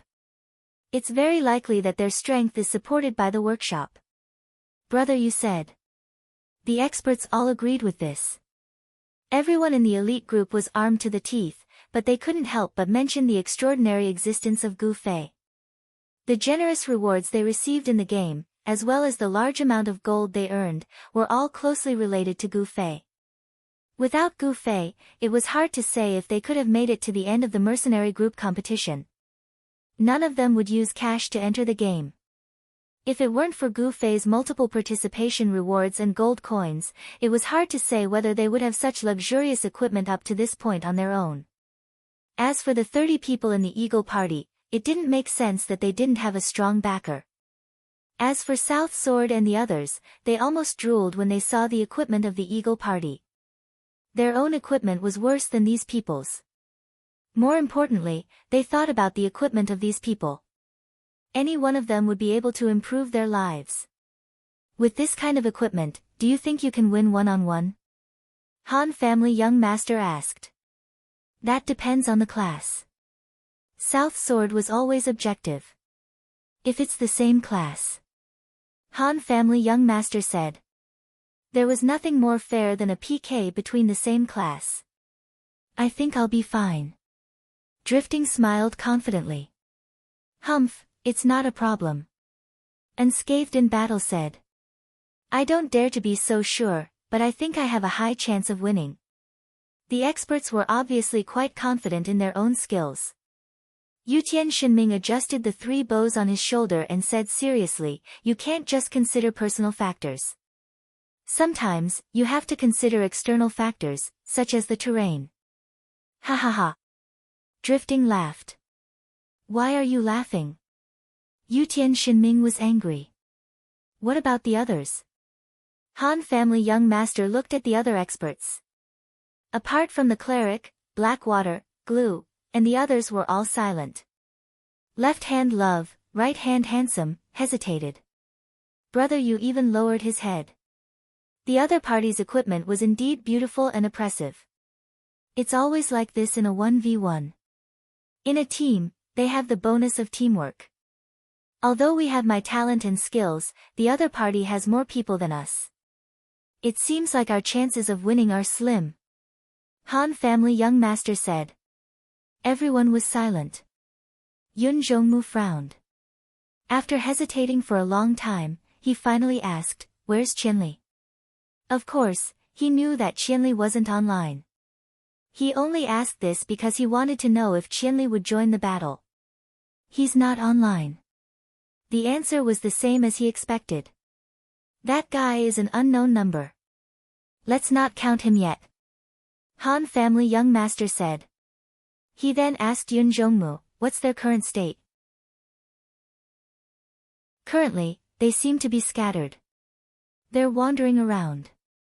When they find someone from our guild that's alone, they immediately kill them," Yun Jongmu said. "Then did you guys organize a team to search?" Han family young master was confused. "We did. They're often active in the area around the revival point. We've searched everywhere, but we can't find them," Yun Jongmu said regretfully. "You guys know them?" Han family young master said. "We've had direct contact. Some of my brothers can recognize some of them," Yun Jongmu said. He had a deep impression of the other party's leader. Of course, there was also that arrogant 8x3. "So you're saying that when they attack you guys, they never cover their faces?" Han family young master said. Right now, covering one's face had become a trend. Those who went out to kill people and didn't want revenge would cover their faces. Only people like Gu Fei would purposely let others see their faces and hope for revenge. Now, people didn't even want to look at his face. When they saw Purple Sword, they would want to avoid him. I'm curious that they never cover their faces. There's no camera function in the game. Even if we could search for their information on the forums, we wouldn't be able to find their faces. So, if they covered their faces, it would be very advantageous," Yun Jongmu said. "They're demonstrating to you guys that they're not afraid of revenge. They're very arrogant," Han family young master said. Yun Jongmu thought the same. Seeing that the others agreed, he clenched his teeth. "But they haven't seen them even once." "That's not necessary, right? Because they have a safe hiding place." Han family young master laughed coldly. "What? Isn't it near the revival point? There would be a lot of people around any revival point and it would be very lively. So, did Ingqi's studio have a lot of shops around these places? Plus, you guys are afraid of their strength, so you'll search in groups. That way, most of the time, they'll find you first and not the other way around. They'll think of a way to avoid you, and if they can't avoid you, they'll immediately find a place to hide. I'm sure that Ingqi has given them access to all of Moonlit Night City's properties," Han family young master said. Hearing this, everyone understood. Yun Jongmu knocked his head and roared, "Immediately gather people and block all of Ingqi's shops." Actually, there were people from the 10 Societies Alliance watching over Ingqi's shops, but at that time, they wanted to kill people and cause trouble. However, after the Eagle group retaliated, some of these people were killed. Those who weren't killed responded to the call to gather, so naturally, there weren't any more people watching over them. It's no use. You don't have to go out if you want to. You can just use the teleportation scroll," Han family young master said. "Guard the shops, then form teams to search for them," Yun Jongmu said. "How many shops does Ingqi have?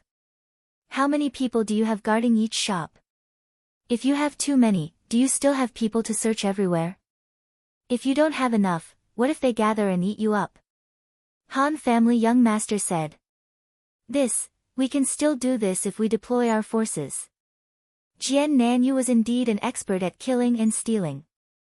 Han family young master nodded his head. It was clear that he had an idea. Yun Zhongmu wasn't stupid, and after thinking for a bit, he said, "Should we gather our forces and clear them area by area?" "That's right. Since their people are scattered around the revival points, then it's impossible to gather 30 people at any one revival point. Thus, our team doesn't need too many people.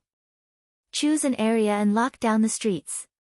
After the search team enters, we'll first guard all of Ingqi's shops and then begin the search," Han family young master said. This method isn't bad. Yun Zhongmu frowned, but we can't let them know about this beforehand. However, we've clearly already had people in our guild who have been bribed by them. If we do this with so many people, there's no way we won't let them know. Our previous search team members were all reliable people. Han family young master had a look of disdain on his face. There's no need to tell them the real plan. We can just find someone we can trust to be the team leader and form a team. We can just find an excuse like a quest or something. Yun Zhongmu's eyes lit up when he heard this, and he slapped his forehead. That's right. Calculate the time and enter the area at the same time. Even if they realize, it'll be too late. Han family young master said. Great plan, great plan. Yun Zhongmu laughed out loud and immediately said to Duan Yun, hurry up and set it up. Everything began to be carried out according to Han family young master's plan. Yun Zhongmu first personally brought people to search the various areas. However, his real goal was to gather the locations of Ying Qi's shops in each area. Who would be the team leader for each shop was also assigned. Afterwards, they immediately started to gather people and form teams. There were all sorts of excuses and quests. The 10 Guild Alliance's style of doing things was quite straightforward, and the teams were quickly organized. However, Yun Zhongmu was a little worried about the number of people. If there was a spy in one of the teams who leaked the information and allowed the Eagle group to ambush them, then it would be troublesome. However, Yun Zhongmu wasn't someone who couldn't take risks. If they were ambushed, then they would be ambushed. If they were ambushed, then they would be ambushed. If they were ambushed, then they would be ambushed. Yun Zhongmu didn't believe that thousands of people couldn't take down 30 people. In the end, this situation didn't happen, and the team successfully entered the main city. The players in the teams all thought that they were helping their team leaders do something. Some said it was a guild quest, some said it was a private job. No matter how big or small it was, there was a reason for so many people to be called out. The Eagle group was causing trouble. The first plan was to be carried out at the warrior camp in Moonlit Night City. There were 6 main roads and a few alleys in the middle. Ying Qi had a total of 3 shops here. The number of teams had been accurately calculated. 1 team would guard the safe area, 3 teams would guard Ying Qi's shops, and the other 6 teams would guard the exits of the main roads. They didn't care about the alleys, because no matter how they walked in the alleys, they would have to go through the main roads to get out of this area. The distance and speed had all been calculated.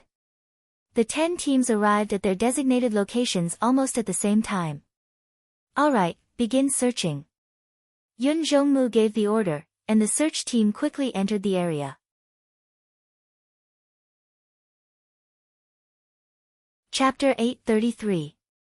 P. Green Bull had been a professional gamer for many years, but he had never been as successful as he was in the parallel world. Being a professional gamer in an online game was not a glamorous profession. They could barely make ends meet, and the only benefit was that they could earn money by playing the game. However, under the pressure of survival, many professional gamers lost interest in the game. This was a tragedy. What was even more tragic was that this was the final destination for almost every professional gamer. P. Green Bull felt that he was quite lucky. While many of his seniors were playing the game in pain, he was able to play the game happily, and at the same time, he was able to make a living. In the Eagle Group, not only did they receive a fixed salary from Matchless Wonder, the boss of Wonder Studio, but they could also earn some extra money from time to time. The boss, Matchless Wonder, didn't mind them doing this. However, most of their equipment was provided by their boss from his workshop for free, so the owner of the equipment was Matchless Genius. Therefore, if they accidentally dropped any equipment during the process of soliciting private work, they would have to compensate their boss for the loss. However, under the leadership of Eternal, the leader of the Eagle Group, there had never been such an incident. The only 2 incidents were with Team 2. Because the Eagle Group consisted of 3 teams, there were times when the teams would not go through the entire group, and would instead go out to do some quests. 2 incidents had happened to Team 2, and both times, the players who died had dropped items. The leader of Team 2 was the original leader of the Eagle group, Rising Eagle.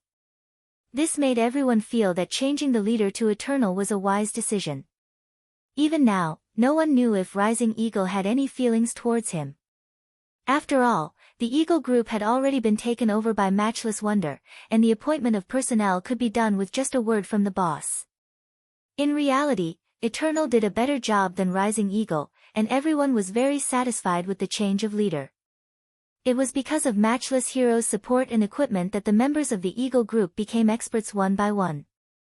The size of the Eagle group naturally had to follow Matchless Wonder's arrangements. The new members that joined the Eagle group were all directly recruited by Matchless Wonder, and when the number of members reached 30, Matchless Wonder did not allow them to recruit new people. After all, he had to spend money to support everyone here. The more people he had, the more expenses he had to bear. As long as he had enough people, it was fine. Matchless Hero had never thought of raising a guild. Of course, some people chose to leave during this process. The one that left the deepest impression on Do Ching-won was Drifting. He was a famous master mage in the parallel world. He had been in the Eagle group for a while. At that time, the leader was still Soaring Eagle. Originally, the Eagle group wouldn't be recruiting anymore, but the boss couldn't bear to reject such a famous master like Drifting. However, Drifting and his two companions didn't stay for long before they decided to leave. Little Bean Green Bull wasn't sure if the boss had asked for them to stay, but he didn't think so. After all, with Matchless Genius's daily needs, 30 people were more than enough. After Drifting, the Eagle group's lineup had been very stable until Forever became the group leader and continued to serve the boss. They went to many main cities in the southeast, mainly to choose the most luxurious missions in each city for the boss to do. Of course, normal players didn't have such conditions when playing the game, but Matchless Hero was able to reach such a high level under such luxurious conditions. Thinking of the boss's luxurious growth, Little Bean Green Bull couldn't help but sigh. This was fate. Having money and not having money were really different. But now, Little Bean Green Bull was ranked 13th on the mage leaderboard. He was quite satisfied with himself. His biggest dream was to surpass Drifting and become the top mage. However, things changed after the city war. Qianli's drunk became the top mage in the entire game and the top mage leaderboard. Even if he surpassed Drifting, he could only be ranked second on the leaderboard. But Little Bean Green Bull's goal didn't change. He heard that their mission this time was to fight against Qianli's drunk. Although he heard that this person was very strong, Little Bean Green Bull felt that he would disappear from the top 10 mages leaderboard. This was a goal that didn't need to be surpassed. How many PKs have you killed? A voice suddenly interrupted Little Bean Green Bull's daydream. The person who asked the question was called Lu Lan, ranked 14th on the Archer leaderboard. He and Little Bean Green Bull were currently hunting in the warrior camp area. Both of them were long-ranged classes, so they had good equipment and high attack. Their coordination was also very good. Basically, any character that couldn't reach them would be killed. However, after hunting for a day, the 10 Guild Alliance's players were becoming more and more cautious. There were fewer and fewer solo players. The brothers at the revival points hadn't opened for business in a while. Lu Lan thought that since there wasn't much business, he might as well go and clear his PK points. Speaking of which, the intense battle with Cloud Morning's 50 or so players had put a lot of pressure on the members of the Eagle Corps. At that time, they all had PK points. They thought that their opponents would be easy to deal with, but they didn't expect them to be so fearless. At that time, 4 members of the Eagle squad had almost died. Fortunately, the squad leader Forever had set up a proper formation, and he had a better grasp of everyone's lives. Those who were about to die were quickly protected by the squad, but it was inevitable that they would experience such a frightening experience. Even though this was a quest for the boss and they didn't have to pay for the equipment they dropped, if the losses were severe, it would mean that they didn't complete the quest well. The boss didn't want them to pay for the equipment, so he would deduct their bonuses. I have 7 points. Little Bean Green Bull replied. I have 4 points. We haven't seen anyone in a while. Why don't we go and clear our PK points? Lu Lan said. That's a good idea. Little Bean Green Bowl nodded. They hadn't killed anyone in a while, so it was quite boring to just walk around on the streets. After the two of them finished their discussion, they headed towards the wanted quest office. When they passed by a large street, there was a shop that belonged to Ingenious. The two of them looked around and saw that there were a few dozen people gathered in front of the shop. They didn't know what they were doing.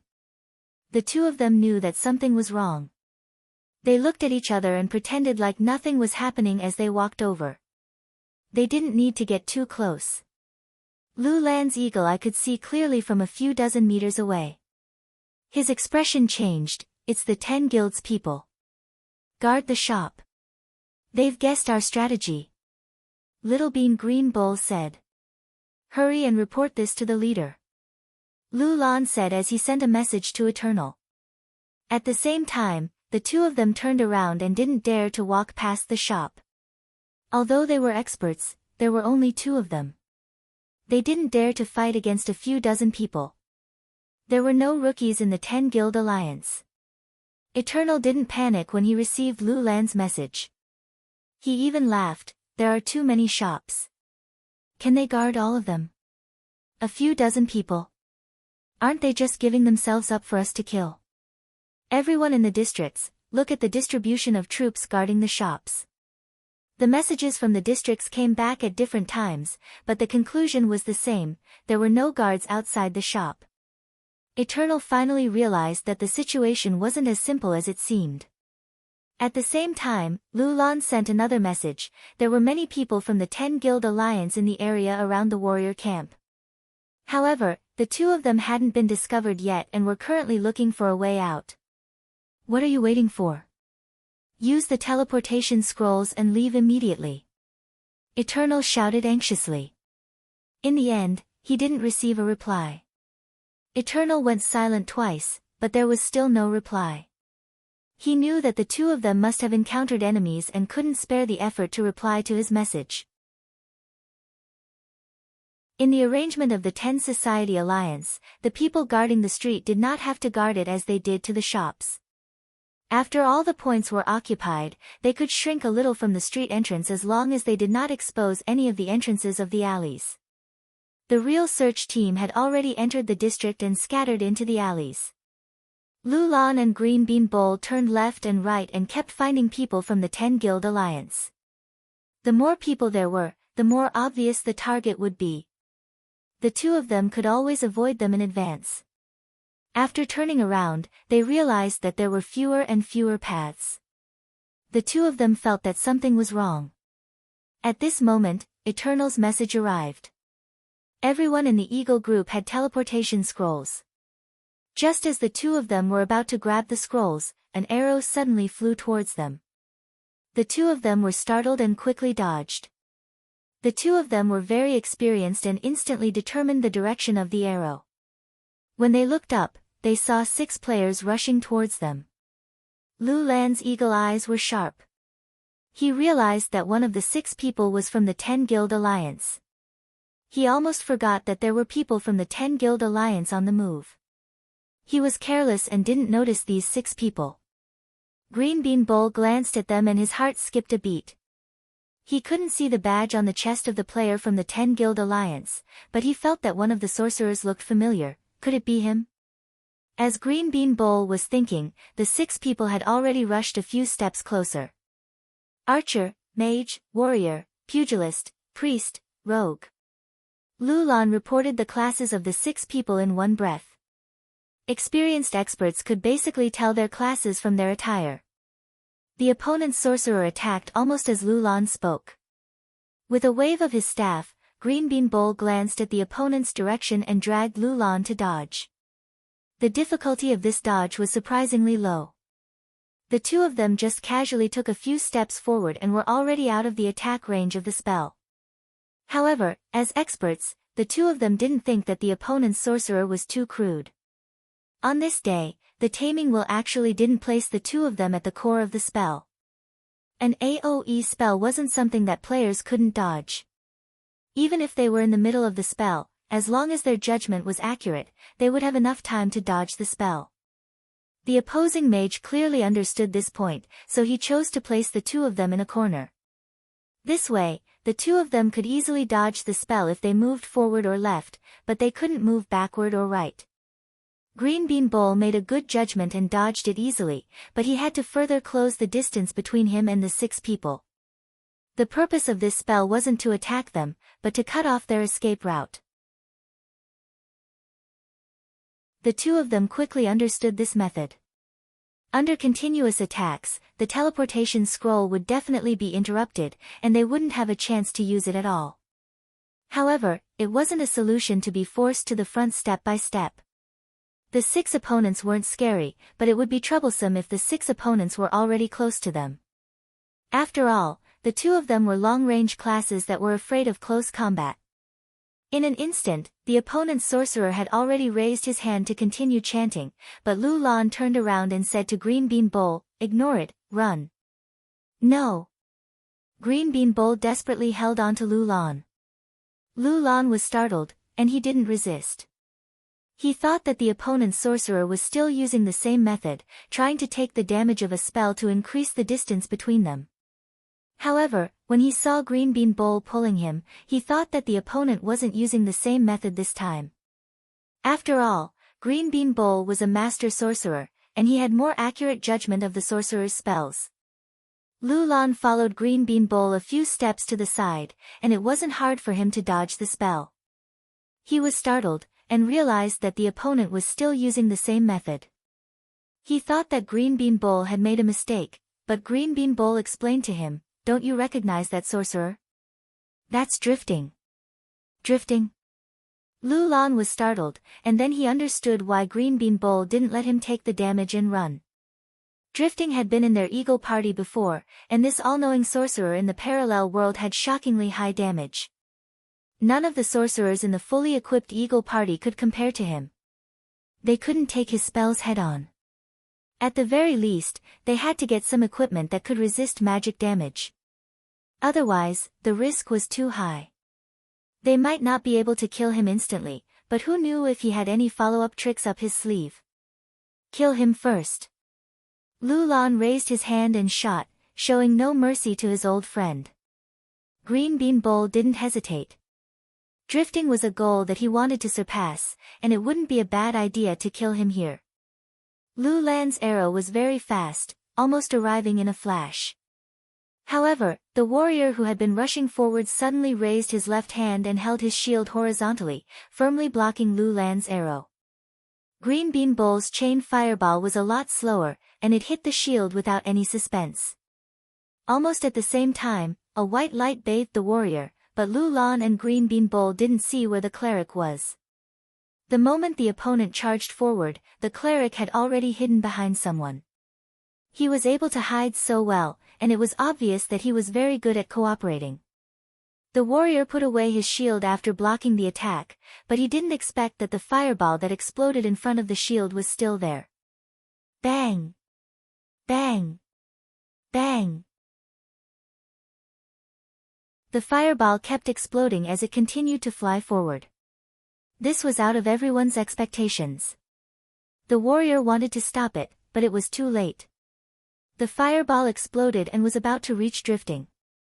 Drifting hurriedly raised his staff and chanted, "Scatter, Ice Shadow." 4 drifts appeared in an instant, and the exploding fireballs surrounded one of them. The explosion engulfed that Drifting's afterimage in the blink of an eye. Then, it continued to explode while flying forward for a long time before gradually disappearing. What a pity! Green Bean Bull cried in his heart. His fireball combo was strengthened by the skills of his equipment. Compared to the ordinary fireball combo, there were some changes. That was, the explosion effect could be sustained, and the duration was determined by the caster. However, it was not the kind of spell that consumed mana continuously. Instead, the caster could determine the mana consumption of the spell once and for all during the chant. Thus, after the explosion, until all the magic power was used up, the explosion would continue.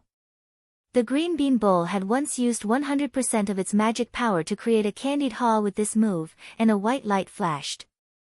Drifting was experienced, and he knew that this spell was not ordinary. He didn't even dare to dodge, afraid that something strange would happen. He simply used Ice Shadow, which was also a kind of teleportation. As soon as he landed, Drifting raised his staff and was about to attack. Although Lu Lan knew that he had to interrupt Drifting, there were still 3 Drifting in the field, and he didn't know which one was the real one. In a panic, he raised his bow and twisted his body, shooting 2 consecutive arrows in different directions. Lu Lan accurately grasped the tiny gap between the 2 arrows and twisted his body. The 2 consecutive arrows were aimed at different Drifting. Unfortunately, Drifting was interrupted. His opponent chose 2 out of 3, and there was a 66% chance that he guessed Drifting's real body. Drifting dodged the arrows, but unfortunately, he couldn't chant the spell. But it was only temporary. After he teleported, Drifting raised his staff again. Lu Lan was depressed. The 3 Drifting figures all did the same thing. His 2 arrows were all dodged, so he was sure that one of them was Drifting's real body, but he didn't know which one it was. Green Bean Bowl was indeed a master. He seemed to have expected this. When Drifting dodged, he immediately used Skyfall Fire Will to buckle one of the Drifting figures, and Lu Lan hurriedly shot an arrow at the other one. Both Drifting figures had been attacked, so it was inevitable that their chanting would be interrupted. But then they found that Drifting didn't dodge. Under the 2 attacks, Drifting disappeared instantly, but there was no white light of death. The 2 were stunned, and then they realized what was going on. They looked at the 3rd Drifting and shouted, "Fuck!" It turned out that the 2 Drifting figures were just illusions. Drifting deliberately dodged Lu Lan's arrow, and the 2 thought that one of the 2 Drifting figures was his real body, so they focused their attention on the 2 targets. The one they thought was an illusion was Drifting's real body. At this time, an unstoppable spell was released. Double Lotus Fire. Drifting's real attack didn't even have time to chant. 2 waves of fire rolled over. The large area of effect made Lu Lan and Green Bean Bowl unable to dodge, and they were burned. This area of effect attack wasn't like Skyfall Fire Wheel, which only dealt 1 damage. It was like flaming 3,000 layers of flames, which had a continuous effect. The 2 saw that Drifting was still in his position, and they knew that this was a spell that could continuously inject mana to maintain damage. If the 2 were hit for a few more seconds, they would definitely die. Lu Lan hurriedly shot an arrow at Drifting, and then rushed forward with Green Bean Bowl. If they hit the target, they could naturally interrupt the spell, but they didn't dare to put all their hopes on it. Looking at the current situation, they could still rush out of the sea of fire safely. Of course, it would be better if they could hit Drifting. In the end, a person stepped out and used his body to block the arrow flying towards him. It was impossible to interrupt the spell, so the 2 hurriedly rushed out of the sea of fire, but they saw that the warrior had already blocked them with a sword and a shield. An archer and a sorcerer wanted to rush through the warrior. The 2's hearts sank.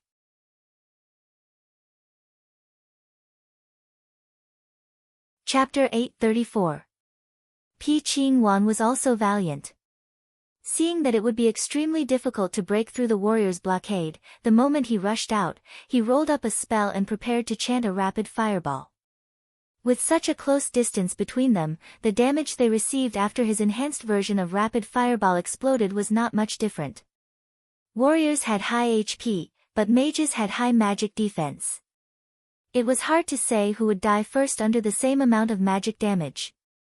But no matter what, this was a lose-lose strategy. The chances of both sides dying together were very high. P. Green Bull had learned this move from wuxia novels. He was basically going to die, so he used a suicidal move. Most of the time, it was the opponent who treasured his life and dodged. Hence, he often gained the upper hand. This move was quite useful in the game. After all, everyone treasured their levels the most. Almost no one was willing to sacrifice a level for the sake of killing someone else. But the game was different from wuxia novels. At least right now, the opponent had a cleric who could heal them, while Green Bean Bull had Flowing Wind, who was on the verge of death.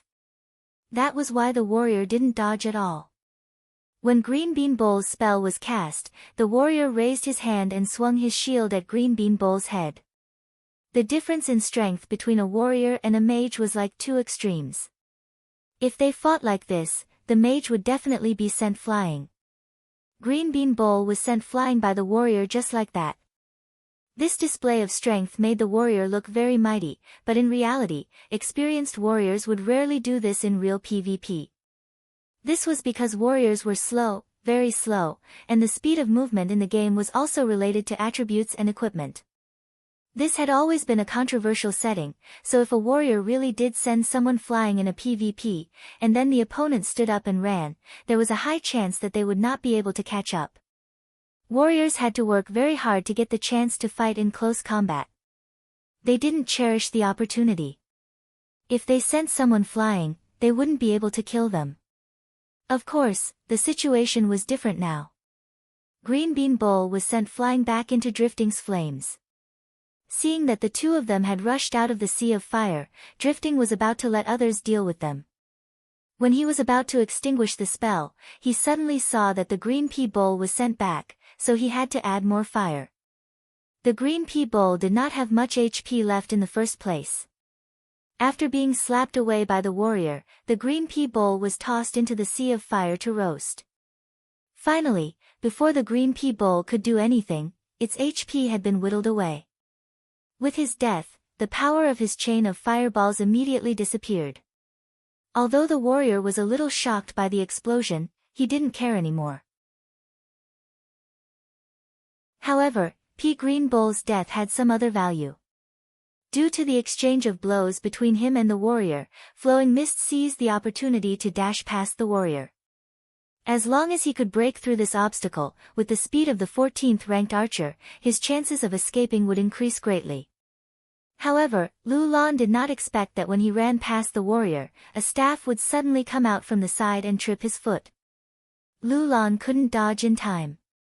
Although she didn't fall immediately, she stumbled. From the corner of his eyes, he saw a priest crouching behind the warrior. This strike was from the priest who had stretched out his staff. This trip did not cause any damage, but Lu Lan knew that because of this trip, he had completely lost his chance to escape. A gust of wind blew past his face, and a fist had already flown in front of him. Lu Lan's unsteady body continued to stagger as she was hit. She swayed and hit the wall. Lu Lan didn't even have time to make any adjustments. The opponent's attack had already quickly followed up. With such a strong chain of attacks, it was obvious that it was a grandmaster of combat in the game. Lu Lan, who didn't have much health left, was also killed off in a few hits from her left hand. The two of them were successfully killed, and the group of 6 heaved a sigh of relief. The battle wasn't as simple as it looked, and there were many perils in between.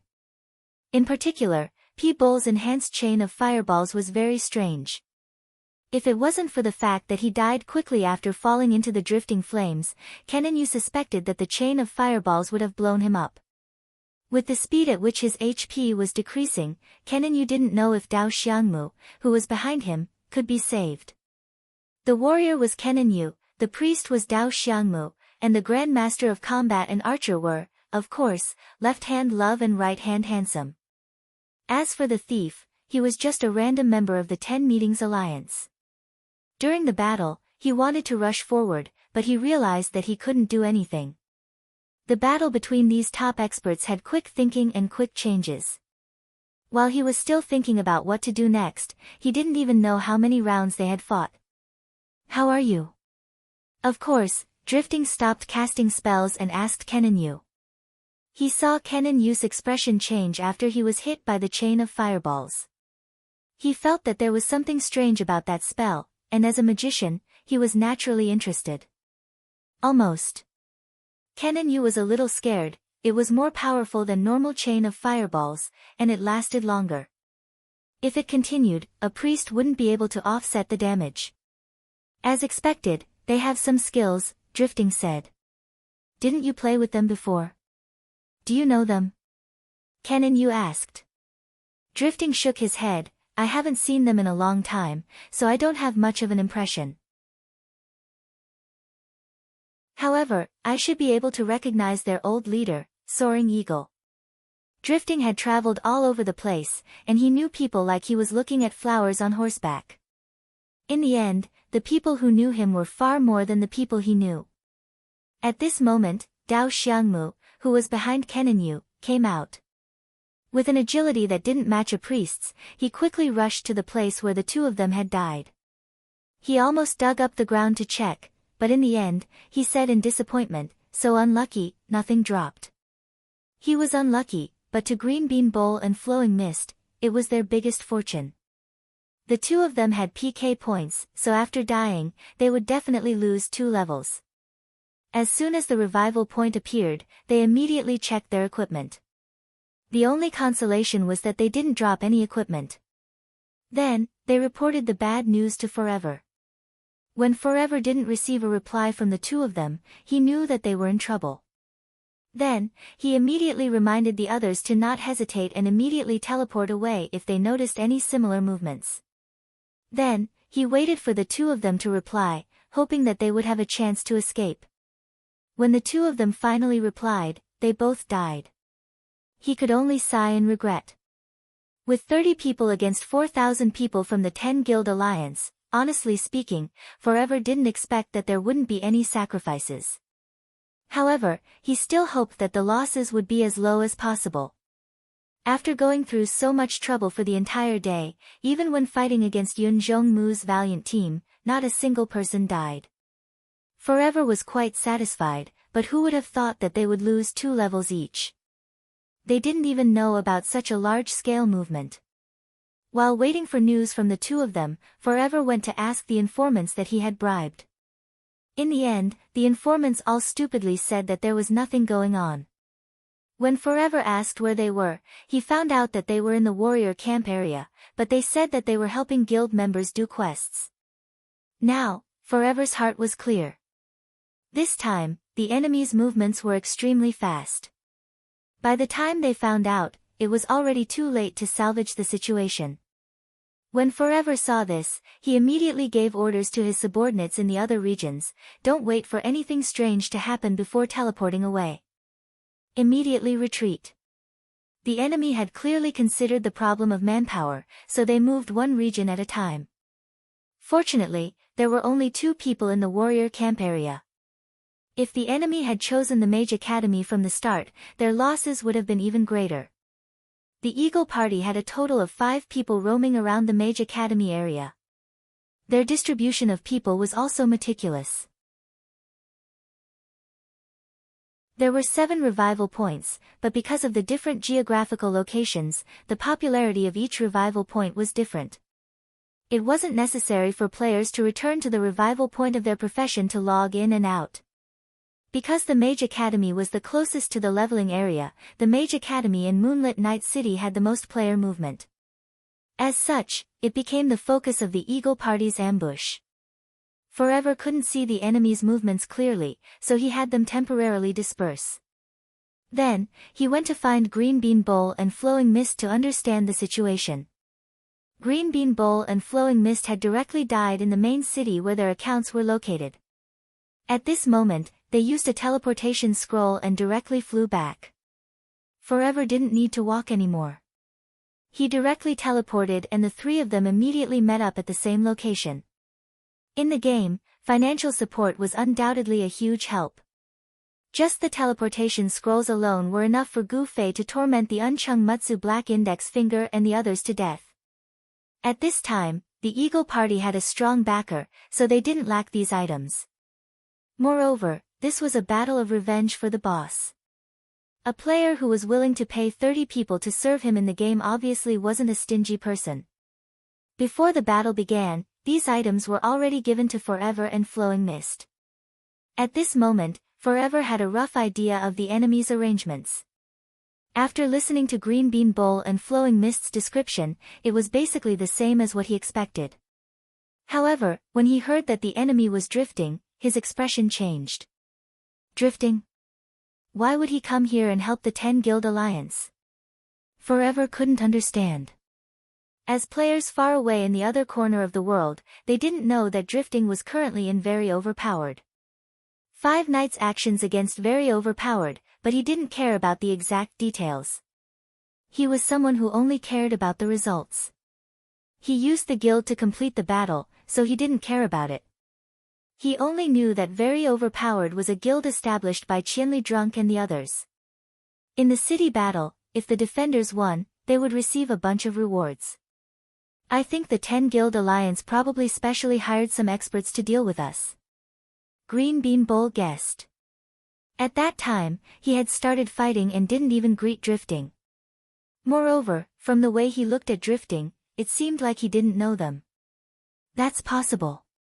Forever nodded. Then, he asked for more details about the enemy's combat team. Of course, it wasn't surprising that the left hand wrote love and the right hand wrote handsome. Those who knew drifting would probably have a deeper impression of these two. In that battle, apart from drifting, the warrior's performance was also very eye-catching. There was also the priest who hid behind the warrior. Lu Lan had the deepest impression of him. Warrior? Could it be Cloud City's unscathed in battle? Forever was quite concerned about this expert. I don't think so. Unscathed in battle is a berserk warrior, right? But that warrior was holding a shield in one hand. Green Bean Bowl said. Shields required a shield attribute. Currently, only warriors had this ability. For other classes, even if you held a shield, it was the same as not having one. Maybe he's also an expert from the outside. Lu Lan said. If that's the case, then there might be more people coming. There might be other experts. Forever said. The two were silent. Soaring Eagle, Shisan. Forever called out in their Eagle group channel.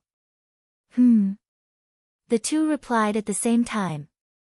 You two take a look around and see what the enemy is planning at the spawn points. Forever said. Okay. The two replied. Both of them were thieves. Sneaking around and scouting was something that thieves often did. However, both of them were assassins. In terms of stealth, Godly Thief class advancement would be even more effective. However, Godly Thieves were slightly weaker than assassins. Currently, there were more assassins in the Thief class. Kite. Forever called out. Here. Kite's full name was One Kite. He was ranked second on the Archer leaderboard. In the Eagle group, apart from Forever who was ranked first on the Knight leaderboard, he was the next highest ranked player. Go to the church on Luminous 2nd Street and keep an eye out for any unusual movements, Forever instructed. Before coming to Moonlit City, they had studied the terrain. The church on Night Light 2nd Street wasn't the tallest. However, after reaching the top floor, they could see a large area through the windows on all 4 sides. Forever was meticulous. The tallest place would attract attention. Perhaps the opponent would think of using it to their advantage, so he chose this place. What about me? Lu Lan, who was beside Forever, asked.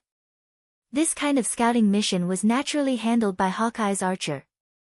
Forever kite One Kite, but didn't call for him. You rest for a while. One kite is enough. Forever patted Lu Lan. Everyone else rest for a while. We'll wait for further information. After saying this in the chat, Forever went to contact the spies he had bribed.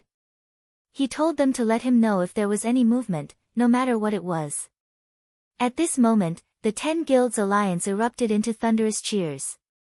Cloud Twilight's face was flushed with excitement. He had finally vented some of the anger he had been holding in for the entire day. He could finally hold his head high in the guild. The Eagle group is a paper tiger. Yun Zhongmu emphasized this time with great confidence and confidence. However, many people in the guild didn't even know about this operation. As such, Cloud Twilight didn't tell them about their complicated arrangements. He only said that a 6-man scouting party encountered 2 players and easily took them down. Look, the opponents are only a so-so. Once they're alone, they can be easily killed. Cloud Twilight said. He didn't even mention the composition of his 6-man scouting party. In reality, there was only one person from their guild, and apart from pointing out the enemy, he wouldn't be of any help in the battle. The guild players didn't care about all this. Once they heard the news of victory, they felt energized. They all asked their guild leader to join the scouting party. In the end, Cloud Twilight said righteously, "We'll take turns and search for him 24/7. Just Eagle Group, how dare they rebel?" The guild erupted in cheers once again. Cloud Twilight calmed everyone down and returned to the table. He looked at the experts he invited and said humbly, "What should we do next? I think the opponents aren't stupid. This operation can only be done once. If we change to another area, it'll be useless." Han family young master nodded his head. "However, they know that we have the ability to kill them. Moreover, drifting has infiltrated their Eagle Group before, so they might have already recognized us. Since they know that there are experts here to help, I think they'll bide their time and try to understand the situation. I didn't tell anyone that you guys are here to help. Those who know are trustworthy brothers," Cloud Twilight said. Han family young master nodded his head. "Let them do as they please. We'll think about how to lure them out." "You have a plan?" Cloud Twilight said. A system notification sounded. "Brother, you came back online. As the weakest member of the elite group, brother, you didn't need to do anything. As such, everyone gave him an important mission: go offline and call Qianli. Qianli is coming. Brother, you had gone offline to do this during the scouting operation." Oh. This news was extremely exciting. When Cloud Twilight heard it, he rubbed his hands together happily. "Isn't everything easier now that he's here? Give him the name list," Han family young master said. Cloud Twilight's eyes lit up when he heard this. Of course, he knew about the special function of Gu Fei's wanted license. Yesterday, Gu Fei was doing a wanted mission in Moonlit Night City. Thanks to Cloud Twilight's help, he provided quite a few names. "That's great. That's great." Yun Zhongmu beamed with joy. Gu Fei did things swiftly and decisively. He had probably just received the call. Not long after Brother Yu came online, the system notification of Qianli coming online flashed in everyone's system notifications. "Where are the experts?" Gu Fei asked. Everyone knew how Brother Yu had invited him online. "There are a lot of them, and they aren't easy to deal with," the experts in the chat said seriously. "Oh. Who fought against them?" Gu Fei asked. "Me and Jian Nan fought against two," Drifting said. "How was it?" Gu Fei asked. "It was a close one," Drifting said. "He was killed by you guys. How can that be considered an expert?" Gu Fei's voice was filled with disappointment. The experts in the chat didn't have any interest in it. "You guys can handle it. I'll go rest," Gu Fei said. The experts were speechless. Could it be that they couldn't handle it? That would hurt their pride. "If you didn't have that stupid wanted license that can find people's coordinates, would we need to call you over? Don't be so long-winded.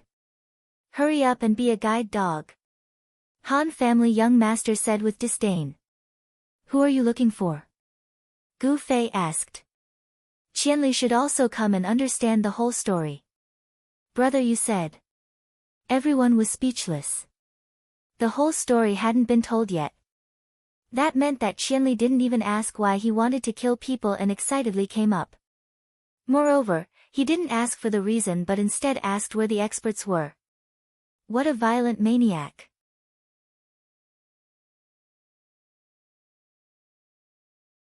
Chapter 835. Bring some experts along as well. The cautious Brother Yu naturally hoped for as many people as possible, so he added this to Gu Fei. They also knew that many experts came to help because of Gu Fei. For example, Slender Waist Dance, 100 Times Statecraft, Boundless Mang, and Sakurazuka Tsukuzi's Flower Cluster. These people's relationships were actually established through Gu Fei. The relationship between them and the others could not be said to be close, but it could not be said to be close either. Coming. After Gu Fei responded, he asked for everyone's location. In less than a minute, the tavern door opened and Gu Fei came in. Everyone was shocked. No matter which revival point in Moonlit Night City, it wouldn't be this quick to come to this tavern. Everyone looked at Gu Fei suspiciously. When he sat down, they immediately asked, "How did you get here so quickly?" "Oh, I received a wanted quest and teleported," Gu Fei said. "What do you mean?" Everyone didn't understand. "Didn't drifting and Big South PK just now? I tried to receive it and then teleported to a nearby location with the wind-chasing emblem. Isn't that a lot faster?" Gu Fei said. "Who did you get?" Drifting couldn't help but ask. "Is there any suspense?" Jiannan smiled. He did participate in the battle, but the PK points didn't go to him. The 2 PK points went to Drifting and Love Left Hand. Drifting also thought of this. He glanced at Gu Fei, who was looking at him. Gu Fei nodded and said, "If you are about to die, I can send you to the dungeon." "Thank you." Drifting moved a bench and sat far away from Gu Fei. Gu Fei accepted this quest purely for the convenience of traveling. His wanted quest record had been broken yesterday, so he didn't care if he couldn't complete another quest. After the necessary greetings were done, everyone explained the current situation in a few words. When Gu Fei heard that the 10 Society Alliance had gotten into trouble for helping them, he couldn't avoid it anymore. He immediately asked Yun Zhongmu, "Who do you want to find?" "Forever." Yun Zhongmu immediately reported the name of the leader of the Eagle Group. Gu Fei immediately did as he was told. After searching, he said helplessly, "No, why not?" Everyone was shocked. "Because he doesn't have PK points." Gu Fei looked at the experts like they were idiots. Everyone was ashamed, but they hadn't used it before. It was forgivable if they didn't have experience. "Find another one," Gu Fei said to Yun Zhongmu. "Here's the name list." Brother Yu went overboard and handed over the names of all 30 members of the Eagle Group.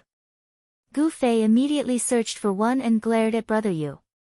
"How do I find someone who's not online?" "There's someone offline." Brother Yu moved his head closer. Of course, the name list they had didn't include the information of the Eagle Group. Eternal was the first in line, and the second in line was a comrade from Team 3, who was currently offline. 88 Shisan, 88 Shisan. Cloud Twilight provided another name. Logically speaking, the 10 Societies Alliance's hatred for the 30 members of the Eagle Group didn't differ much. However, 88 and Zissan were too arrogant. They went straight into the crowd and killed people. After they were done, they even announced their names loudly outside. Naturally, their hatred was greater. When Yun Zhongmu saw that he couldn't capture King for the time being, he immediately threw him out. "Weird name," Gu Fei said as he searched. He was pleasantly surprised. "Found it." Then, just as Cloud Twilight said the word, that, Gu Fei had already disappeared in a flash of white light. Disorganized and undisciplined. Han family young master took a sip of his wine and said in disdain. "The problem is, we're going to kill them, not send them to the dungeon, right?" Brother Yu said in a daze. "That's why he ran so fast. He still has to wait." Han family young master said. "I'll send him a message." Brother Yu was just too worried. He immediately sent a message to Gu Fei. On the streets of Moonlit Night City, 88 Shisan was strolling around as if nothing had happened. He disapproved of Eternal's cautiousness. Killing the target in the midst of the opponent's crowd and then retreating unscathed made Bison's confidence inflated, and he despised the 10 Societies Alliance to the extreme. He had never been a person who knew how to be humble. At this moment, he didn't even use stealth. He was just walking on the streets. He felt that even if he encountered a large group of people, he could use stealth, teleportation scroll, or just rely on his speed to escape. There were many ways to escape. He was currently scouting the knight's camp. In fact, their people had just left the district. There was no ambush at all. However, Eagle, who was scouting the warriors' camp, had just sent news that the enemy's ambush at the warriors' camp had ended. It was possible for them to switch to the knight's camp. Although 8H Shisan was arrogant, his attitude was still very proper. Although he didn't hide himself very well, he still observed his surroundings very carefully. Everything on the streets was normal. There was nothing unusual. 8H Shisan had just stayed near Ang Chi's shop for a while, but he didn't see the other party organize people to come over. It's nothing. 8H Shisan muttered as he continued to walk forward. There was a crossroad ahead. 8H Shisan walked to the crossroad and was thinking about which direction to go when he heard someone call, 8H Shisan, someone is looking for you. 8H Shisan subconsciously turned around and saw a person leaning against the wall on the right corner. He was wearing a black robe and had a dark purple longsword in his hand. He was looking at him with a smile. 8H Shisan's heart tightened. Black cloak, purple sword. This target was too obvious. For example, a normal mage who was mistaken for 1,000 miles drunk was usually dressed in black. Up until now, no one had been able to disguise this dark purple longsword. Qianli drunk? 8H Shisan said in a deep voice. After a moment of shock, he immediately calmed down. He wasn't afraid of Qianli drunk. He had dared to assassinate Qianli drunk when he was in a group of people. Now that he met him one-on-one, 8H Shisan was more excited than nervous. After seeing the other party nod, 8H Shisan carefully looked around. He was worried that Qianli would bring people to attack him when he was drunk. Everything was normal, and he didn't see anyone unusual. Qianli drunk had already picked up his sword and walked towards him. He said with a smile, I heard that you're very arrogant. Yun Zhongmu really hoped that 8H Shisan would die a horrible death. After Gu Fei had teleported away, he still followed the news and told Gu Fei about 8H Shisan's misdeeds. Gu Fei didn't think much of it. He only hoped that this arrogant guy had some real skills. But frankly speaking, Gu Fei didn't have much hope of this. He had been disappointed too many times. No matter how good a game master was, it was nothing to him. If you wanted to compete with him, you couldn't do it without professional combat skills. 8H Shisan was arrogant, but he was still quite cautious when he saw that they were about to fight. He didn't answer Gu Fei at all. His figure sank and disappeared. I heard that you know anti-stealth. I'd like to see it. 8H Shisan was gone, but he was still talking. However, this was intentional. As soon as he finished speaking, he immediately moved to the side. He pretended to be careless and let people identify his position, but in fact, he had already dodged to the side to prepare an ambush. In the end, he was disappointed. Gu Fei didn't move when he heard him speak. Instead, he chatted with him. Yes, so I know where you are now. After saying that, Gu Fei raised his sword and pointed the tip of the sword at where 8H Shisan was. 8H Shisan wasn't blind. He saw it clearly. He was shocked and quickly moved to the side. In the end, Gu Fei circled around on the spot. The tip of the sword was still pointing at 8H Shisan's position. See, I didn't lie to you, did I? Gu Fei smiled. He knew that 8H Shisan was looking at him very seriously. Otherwise, how could his aura be so strong? The more 8H Shisan stared at him, the more Gu Fei knew where he was. Of course, 8H Shisan didn't know this. In his shock, he stared at Gu Fei and moved left and right. In the end, the tip of Gu Fei's sword followed him left and right. It was really accurate. At this point, 8H Shisan had to believe it. When Qianli was drunk, he did have a very strong anti-stealth ability. Not bad, 8H Shisan said and actually exited from stealth. Since his stealth had been completely seen through, there was no point in continuing to do so. After stealth, the reduced movement speed became a burden, so it was better to show himself. 8H Shisan continued to stare at Gu Fei, thinking about how to launch an attack. In the end, he heard Gu Fei ask him, "How much health do you have?" "What?" 8H Shisan was stunned and replied subconsciously. "It's good to know how much health you have. I'm afraid that if I attack too hard, I'll kill you." Gu Fei was very serious. "Ha ha ha ha." 8H Shisan laughed, "You still say that I'm arrogant. I think you're even worse than me." "I'm not arrogant, I'm telling the truth," Gu Fei said. "Okay, then come and kill me," 8H Shisan said. "It's not that I don't want to, it's that I have no choice. I'm on a wanted mission. If I kill you, you'll go to jail. I don't care, but everyone wants to kill you, not send you to jail." "Helpless," Gu Fei said as he shook his head. "Fuck." 8H Shisan didn't feel that what Gu Fei said was the truth. He only felt that this person's arrogance had no limit. Finally, he couldn't hold it in anymore. With a loud shout, he rushed over with his sword.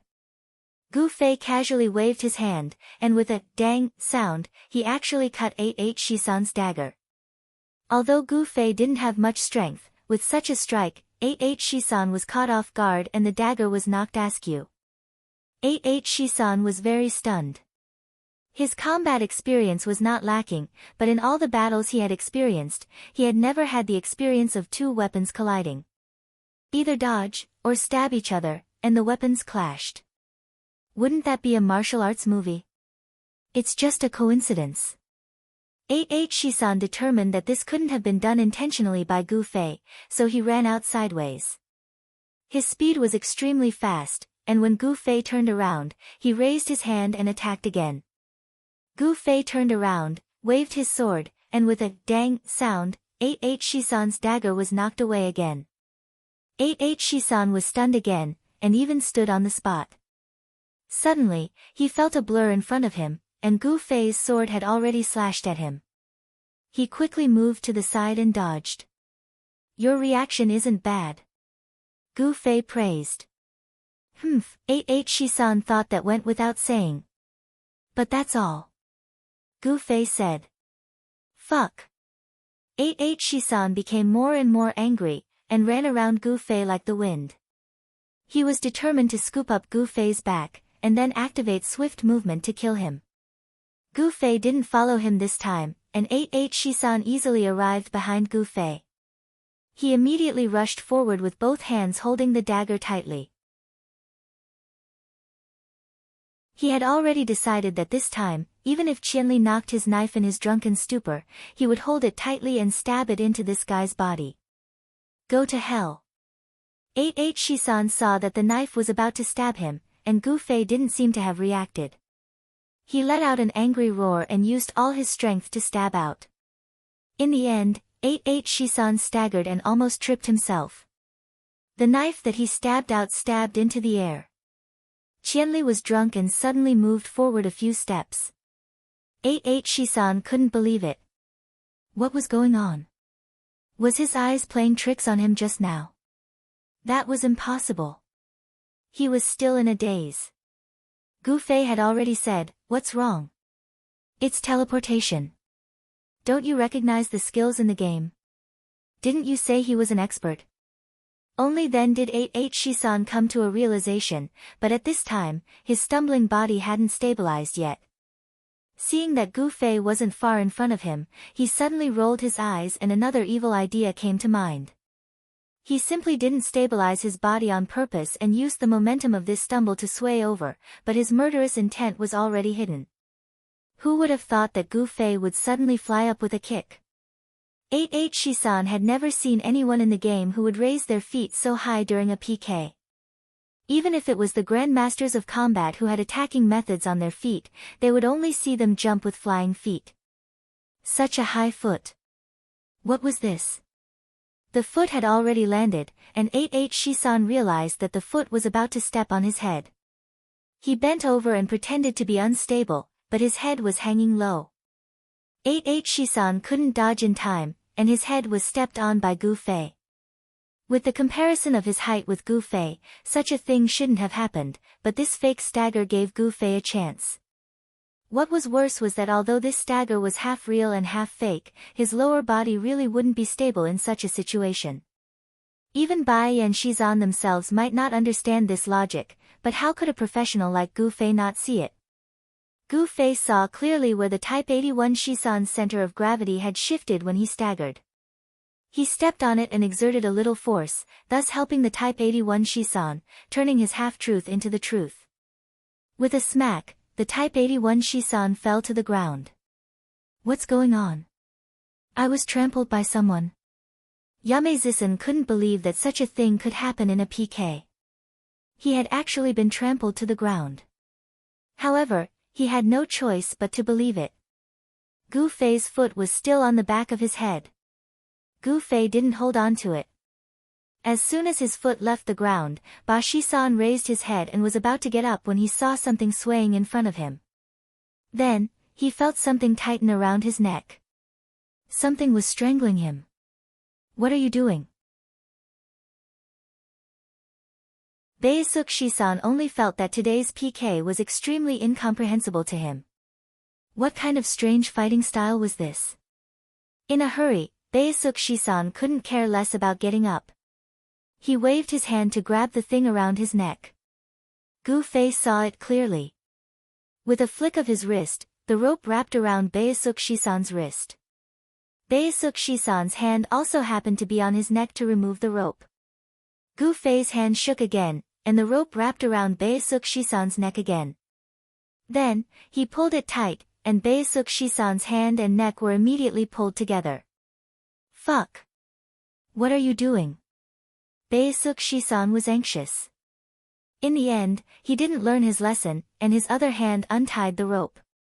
Gu Fei was happy when he saw this. This saved him trouble.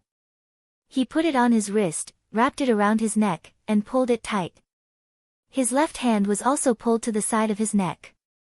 Baesuk Shisan was shocked. He was about to struggle, but Gu Fei had already quickly made a dead knot behind his neck. He wanted to fight back as soon as possible. Gu Fei's strength was still slightly inferior to his. However, this guy was in a situation that he had never encountered or thought about before. It was just some subconscious actions. He didn't remember things like the judgment of strength in the game. Both of his hands moved to his neck one after another, which made it convenient for Gu Fei. Otherwise, if Gu Fei really wanted to pull him, Gu Fei wouldn't be able to pull his arms. Now that Baesuk Shisan's hands and neck were tied together, it was difficult for him to get up. He arched on the ground like a caterpillar, and it immediately attracted a lot of attention. What's going on? Someone asked in confusion. Gu Fei didn't answer. He just smiled. Some players saw a black shirt and purple sword and suddenly realized who the people in front of them were. Their expressions changed, and they didn't dare to say anything. Why did they care about Qinli's drunken matter? They didn't want to live. There's nothing to see. Everyone, disperse. Disperse. Gu Fei had tormented Baesuk Shisan to such a state, but in turn, he took care of his reputation and dispersed the crowd. Baesuk Shisan couldn't escape now. He could only wait for someone to kill him. When he thought of this, Gu Fei suddenly froze. He couldn't kill Baesuk Shisan, but anyone else could. Including any player on the street. Why did he have to wait for his own people to come? So Gu Fei casually pulled a player who was looking at Baesuk Shisan curiously. Friend, help me. Hang him up. What? The person was puzzled. Hang him up. Look, he's already tied up. He can't resist. You can hit him and he'll die, said Gu Fei. You're sick. The player cried out in surprise. He broke free from Gu Fei's hand and ran. He looked back 3 times with every step and even looked back from afar. Gu Fei saw that it had caused a misunderstanding. It was better to wait for his own people. Just as he was about to send a message, he suddenly heard a shout. Brother Zue. Gu Fei looked in the direction of the voice. Two people had already arrived. It was Fireball and Coward Savior. Why did these two people come? Because brother, you had asked Gu Fei to call more experts. Gu Fei looked at his friends and called them. Fireball was quick. After meeting up with Coward Savior, he got a moonlit night city teleportation scroll and flew over. He landed at the knight's camp, the resurrection point. He came even faster than the people in moonlit night city. You came at the right time. Kill this person. Gu Fei said. You wouldn't misunderstand Gu Fei's acquaintance. Fireball looked at Gu Fei with admiration. Brother Zui, your PK value is 29 again. You're too awesome. I'm on a wanted quest. Kill him and he'll go to jail, explained Gu Fei. Oh, I see. Fireball kicked Baesuk Shisan. Baesuk Shisan was still struggling on the ground. He rolled forward. His hands were crossed in front of his neck, but it looked like he was crossing his arms to protect his chest. Fireball was shocked. What are you doing? I'm not raping you.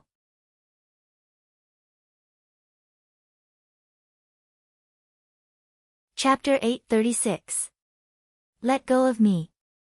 Bison roared as he was flipped over by Fireball. He was a pretentious and arrogant fellow. Of course, he was also a person who cared about his face.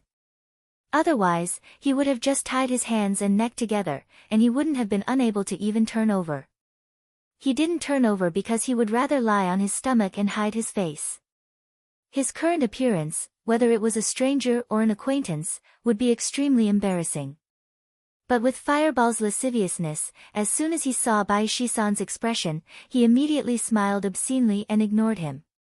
He looked at Gu Fei and asked, Brother Zui, how are you going to deal with him? Kill him. Gu Fei didn't waste any more time. What a pity. Fireball was reluctant to part with Bison's appearance, intentionally stalling for time. Hurry up and kill me. Bison also changed his words. He felt that it was childish to shout, let go, just now. With his current appearance, Bison didn't care about the loss of his life. He just wanted to die quickly. What's the hurry, brother? Look at how nice the weather is. Let's have a chat.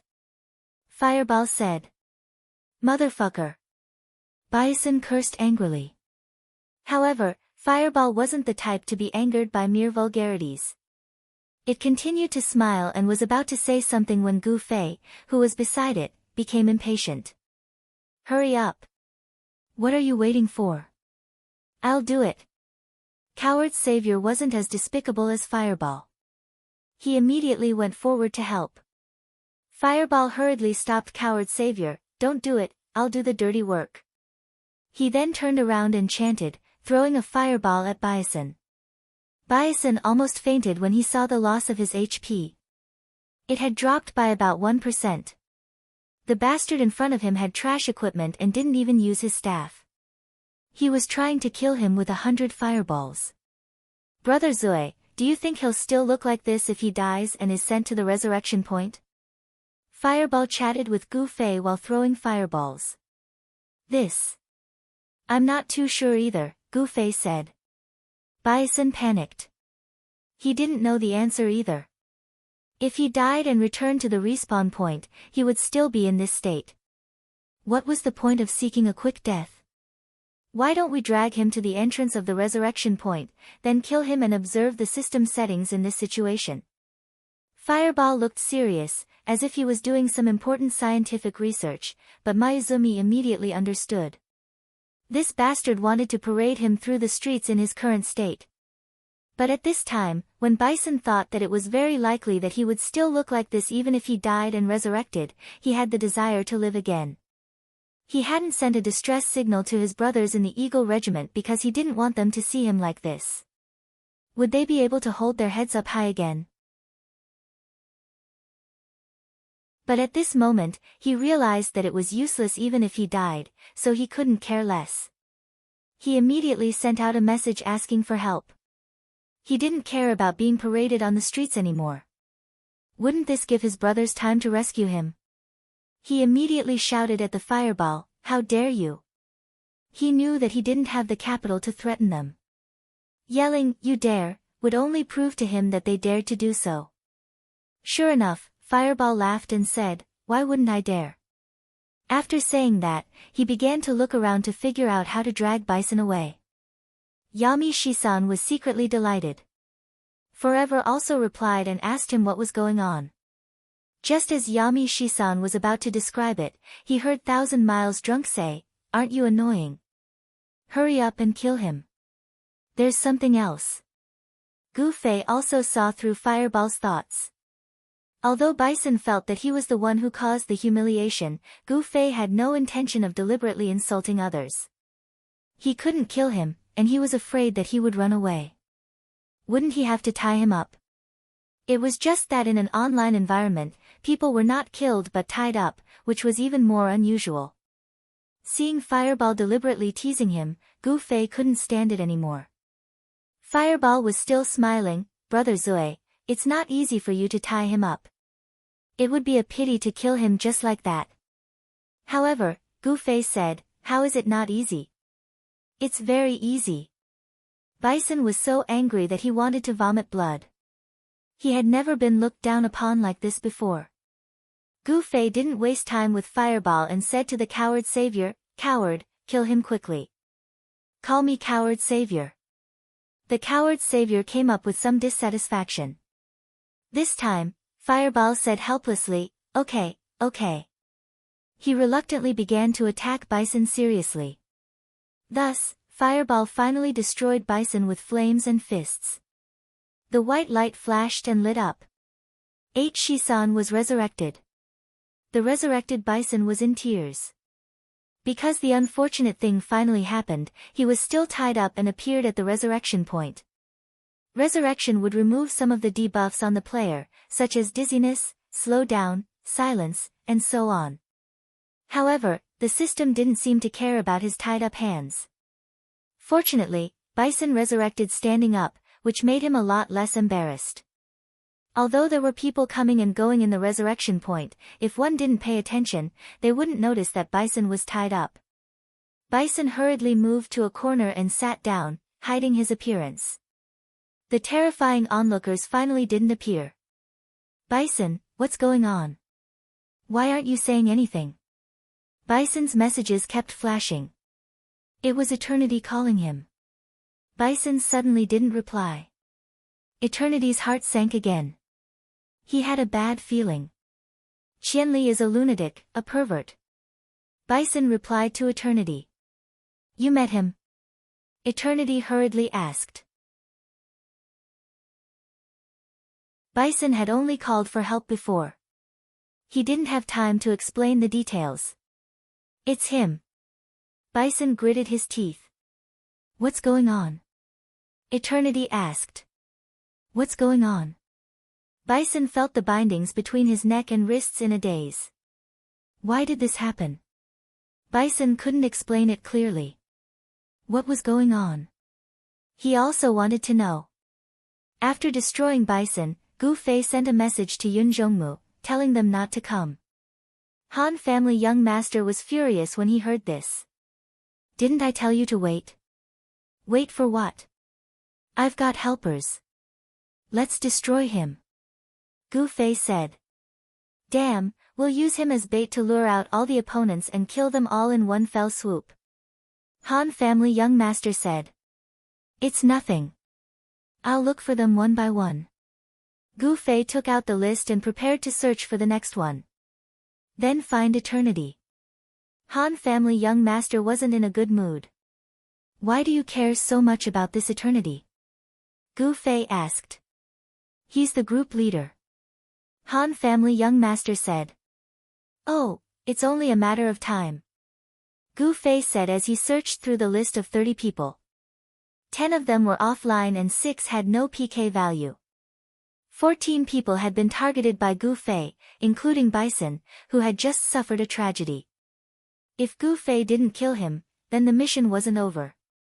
Yun Zhongmu and the others had been rushing over. Gu Fei and the others were about to rush to the next target, but they encountered this large group of people. Brother Yu was surprised to see Fireball and Coward Savior. Why are you guys here? Brother Zui told me to come. Fireball said. Brother Yu looked at Gu Fei. Gu Fei looked at him in confusion. Didn't you say to call more people? I think I said to call experts. Brother Yu said. I'm here. Gu Fei patted his chest. The group was helpless and could only ask Gu Fei what to do next. Gu Fei pointed at the list and said, I've already found 14 people. I can find them at any time. But if you don't let me kill them, then it'll be a bit troublesome. Gu Fei had been lucky to capture Bison. Gu Fei didn't think the chances of success were high if he had to exchange Bison for a warrior. That's not important. Qianli, just tell me the coordinates at any time. I'll organize people to surround and capture them. Yun Zhongmu hurriedly said. When Gu Fei saw this, he realized that he was really just a navigator. He didn't even need to kill people. He had no choice but to announce the coordinates. Yun Zhongmu also quickly organized people. Because the targets were displayed, the opponents were basically scattered. At most, they were in groups of 2 or 3, so they didn't need too many people. Yun Zhongmu relied on their familiarity with the city's terrain. After forming many teams, they began to surround and kill the people whose coordinates were known. Bison's coordinates caught everyone's attention. These coordinates could be said to be 108,000 miles away from Qianli. They clearly weren't from Moonlit Night City. From the looks of it, they didn't register in Moonlit Night City. When they died, they went back home. Brother Yu said. Unfortunately, we've already used it on him once. Gu Fei said regretfully. It can teleport that far. Brother Yu was shocked. It said that it's a temporary function. Gu Fei said. What do you mean it's a temporary function? Brother Yu asked. Didn't I stop doing quests yesterday? The GM said it was a temporary function for me. Gu Fei said. Everyone raised their eyebrows. Many of them didn't know about what happened in the dungeon. When they heard that the GM had activated a function for Gu Fei, they all came over to gossip. It hasn't been resolved yet. After hearing the gossip, everyone asked. He hasn't told me yet. He said he would tell me after it's resolved. Gu Fei said. You're ruthless. Everyone said. At this time, Yun Zhongmu came over again. Everyone, what are your plans? Yun Zhongmu was busy setting things up and didn't have time to gossip. Moreover, at this moment, he was excited to go and destroy the Eagle group, so he didn't have the mood to listen to any gossip. The guild was organizing things, so he came over to ask these experts how they could participate. We'll just do as we see fit. Han family young master said. Oh, then I'll leave it to you. Yun Zhongmu said politely and then valiantly led his guild. On the Eagle group's side, Forever told Bison to hurry and teleport back. In the end, Bison angrily said no. Forever didn't understand. Bison could only say that he was tied up and couldn't take out a teleportation scroll from his pocket. He was looking for a friend to help him. Of course, apart from the 30 people in the Eagle group, there were also other friends. Bison had died and returned home, so there were still people who could help him untie the ropes. However, the person hadn't arrived yet, so Bison could only pitifully hide in a corner and wait. On the other hand, Forever was anxious. Bison couldn't come back, so he could only ask everyone about how he met Qianli. You're saying that he seemed to be waiting for you there? Forever frowned. I think it's very likely. It doesn't look like a coincidence at all. It's as if he knew I was going to appear there. Bison recalled the scene when Gu Fei leaned against the wall and called out to him. Now that he thought about it, that smile was extremely perverted. Could it be that he has some special method to find us? Forever realized the severity of the situation. Although they were an elite group, they were still weak.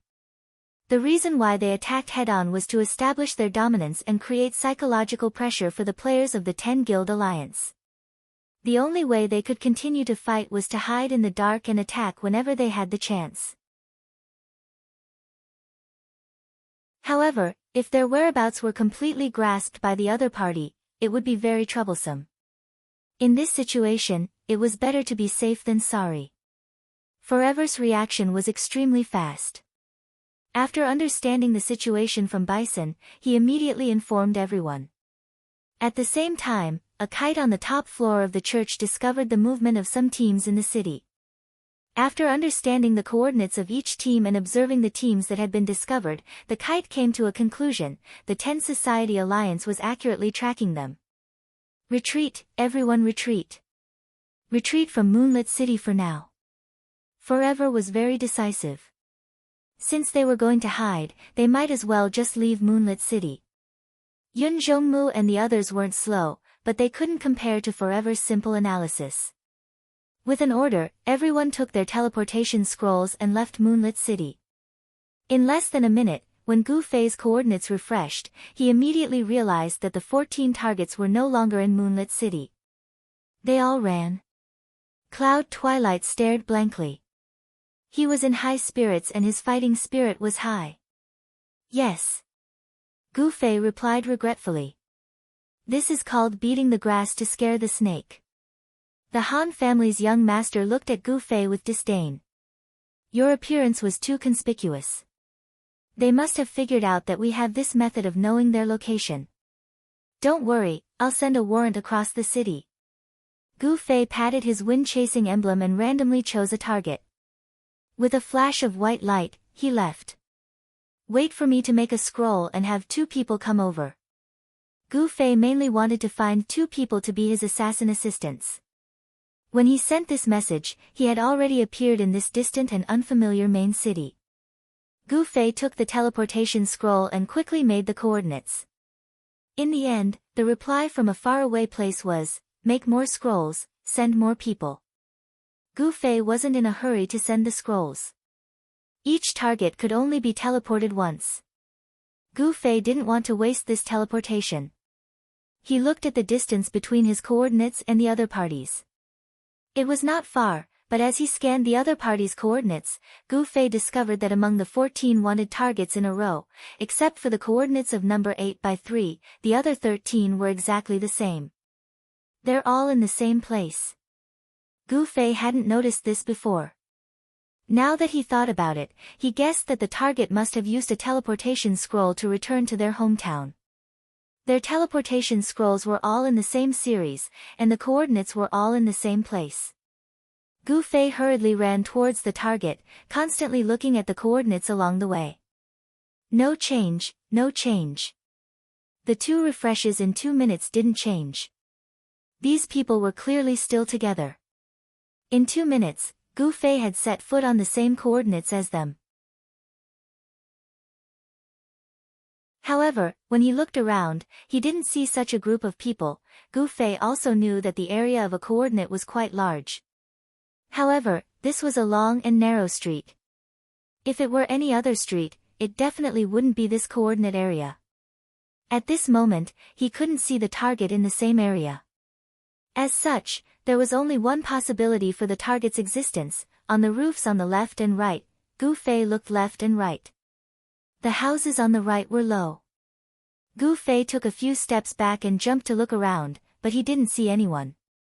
On the left was a large building that was 3 stories high. He couldn't see the top. Gu Fei looked at the target's coordinates again and still didn't move. Through the process of elimination, he could already tell that the target was currently gathered on the roof of this 3-story building. The houses on the left were not all tall buildings. There were also small houses on the left and right side of this building. Gu Fei gauged the height with his eyes.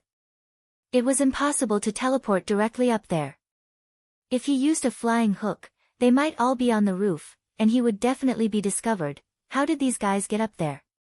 While Gu Fei was puzzled, he suddenly couldn't help but laugh. What kind of question was that? Of course they entered through the door. This tall building might be their property, and the roof was an open-air balcony or something.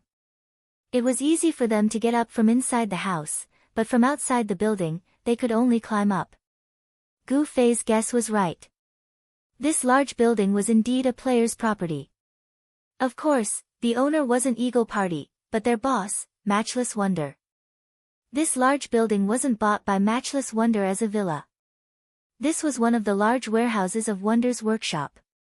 The system only provided players with private warehouses, so the capacity was limited. For a large workshop like Wonder's, it wasn't enough. Moreover, the items had to be managed by reliable people, so it couldn't be distributed among thousands of players' private warehouses. As such, they could only use a more realistic style to store the items. The items stored in this kind of player's property weren't discarded, so naturally, they wouldn't be refreshed by the system. At this moment, the 19 members of Eagle Party were gathered on the roof of this warehouse. 8 and 3 were still tied up at the revival point and couldn't come over. Everyone had serious expressions on their faces, waiting for Forever to say something. Drunken Qianli and the others still came, Forever said. From the looks of it, his strength isn't important, but his unknown skill has a huge impact on us. If they can always find out where we are, then it'll be hard for us to continue. The most important thing right now is to find out what kind of skill Qianli is using. The people we bribed from the 10 Meetings Alliance are already suspicious. Yun Zhongmu only brings his trusted aides with him, so we won't be able to find out anything from them. Let's see if there's any other way. Forever said. The people around Qianli should know what he's doing. I wonder if there are any targets we can bribe. Someone said. Perhaps we don't even need to bribe him. If he doesn't treat it as a secret, then we can just ask around through people we know. Another person said. While they were discussing, they suddenly heard someone shout from the street below, "Is there anyone up there?" Since he couldn't go up, then let them come down. Gu Fei's method was simple and direct. Butterfly knot, today's conclusion is of course, Happy Mid-Autumn Festival.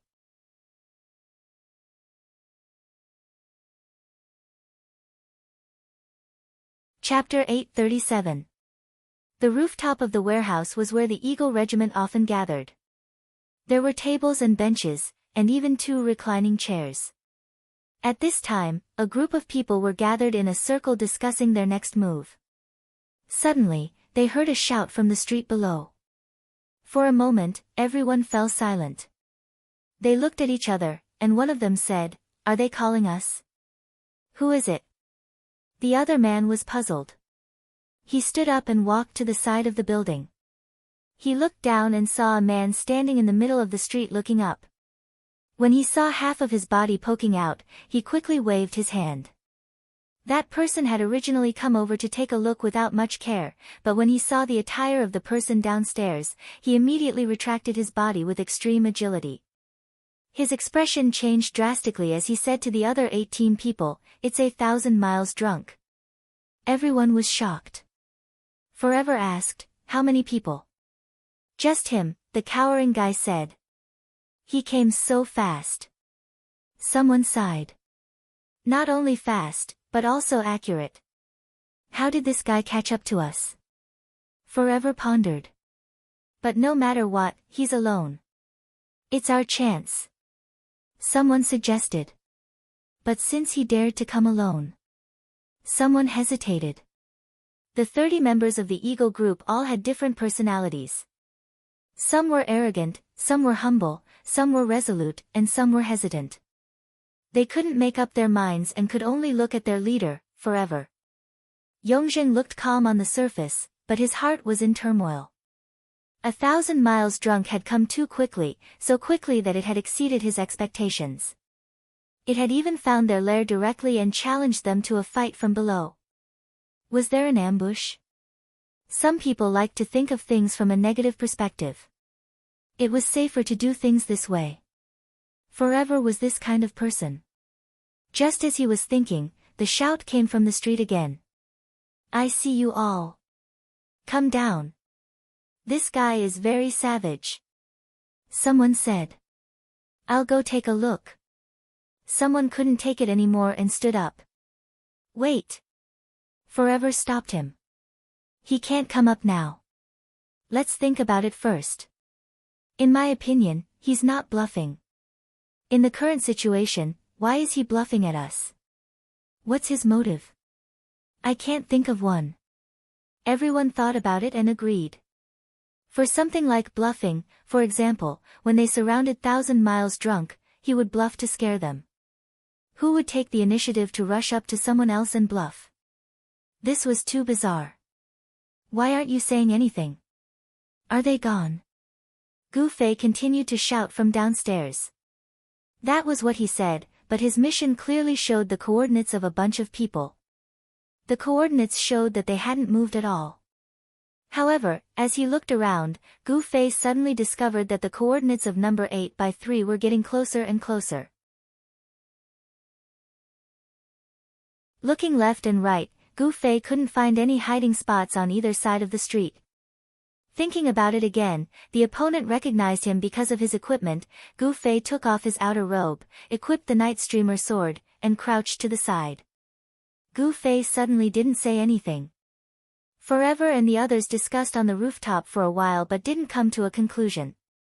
Some wanted to go down and fight to the death with Qianli. Some felt that there was something strange about Qianli's arrogance and suggested to wait and see. Forever was also hesitant and couldn't make up his mind. While they were discussing, they suddenly realized that Qianli drunk had been silent for a long time. One of them wondered, did he leave? Let's go take a look. Forever said. One of them got up and carefully walked to the side of the building. He looked down but didn't see anyone. He left. The person turned around and said. Maybe he's just standing by the door. Forever said. Although they were looking down, there were still some blind spots. For example, the position of their door was at an angle to the rooftop. They couldn't see it even if they looked out. Hey, drunk is back. This person didn't see Qianli drunk, but he saw that drunk was already downstairs. Forever's expression changed and he quickly shouted, tell him to run. What? The person who looked out was startled, but Forever had already rushed to the side of the building and shouted, Shisan, run. Qianli drunk is down there. As soon as he shouted, the person squatting on the street suddenly stood up. He raised his hand and a black robe was draped over his body. He rushed towards drunk. 1,000 drunk. The person from before cried out involuntarily. He was ashamed of his carelessness. Qianli had tricked him with such a simple trick as changing his equipment. The description of a black robe and a purple sword was too deep. Bei Shiyama was shocked when he heard the shout, but before he could react, he saw a black figure rushing over. Drunk took out a teleportation scroll in a hurry and used it. As soon as the white light appeared, Gu Fei struck down with a lightning spell. The teleportation formation was destroyed, and Drunk stood there like an idiot.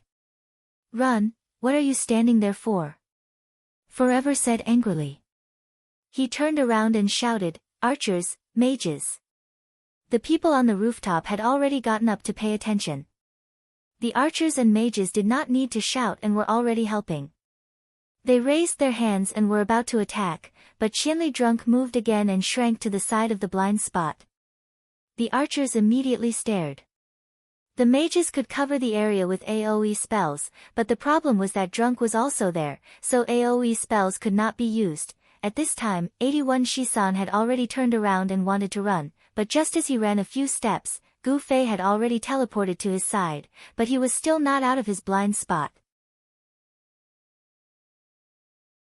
The people on the rooftop only had eyes for 81 Shisan, but not for 1,000 Miles drunk.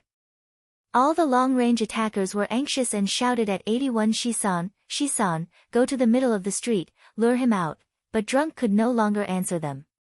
He felt lightning flashing and fire burning on his body. Gu Fei's dual flame flash and lightning palm had already greeted him. How could Bai Shisan escape from Gu Fei's attack? He only felt that his life was flowing away like water, and in the blink of an eye, he was already at the bottom. Before he died, he could only glare at Gu Fei with great grief and indignation. Everyone on the rooftop was stunned. Drunk died in the blink of an eye, and the attacks they saw from beginning to end were only Gu Fei's sword slash and his outstretched left hand. As Yumi Shisan's closest companions, they knew his strength best, but he died so quickly, without any room to fight back. Several mages were angry. Drunk was not there at this time, so they had no scruples about attacking and bombarded the row of spells in that position. The left and right sides were spread out, and behind him was the room. If Qianli Drunk wanted to dodge, he would have to rush forward, and then he would be exposed to their line of sight. Sure enough, a row of spells blasted down, and Gu Fei had no other choice but to rush forward. Then there was the sound of arrows above his head, and the archers had already launched their attacks. Gu Fei tilted his body slightly, and 2 sharp arrows had already streaked past him. The other arrow was a homing arrow. Gu Fei knocked the homing arrow away with a casual swing of his sword. Looking up, he saw a row of people standing on the rooftop. The heroes of the Eagle group were finally willing to show up. Gu Fei quickly waved his hand. Come down. He was very agile and accurate. At this time, Forever seized this rare opportunity to judge Gu Fei's strength. Sniping was already an archer's sharpest and most ferocious attack. At such a distance, as long as the archer didn't miss his shot, no one would be able to dodge it.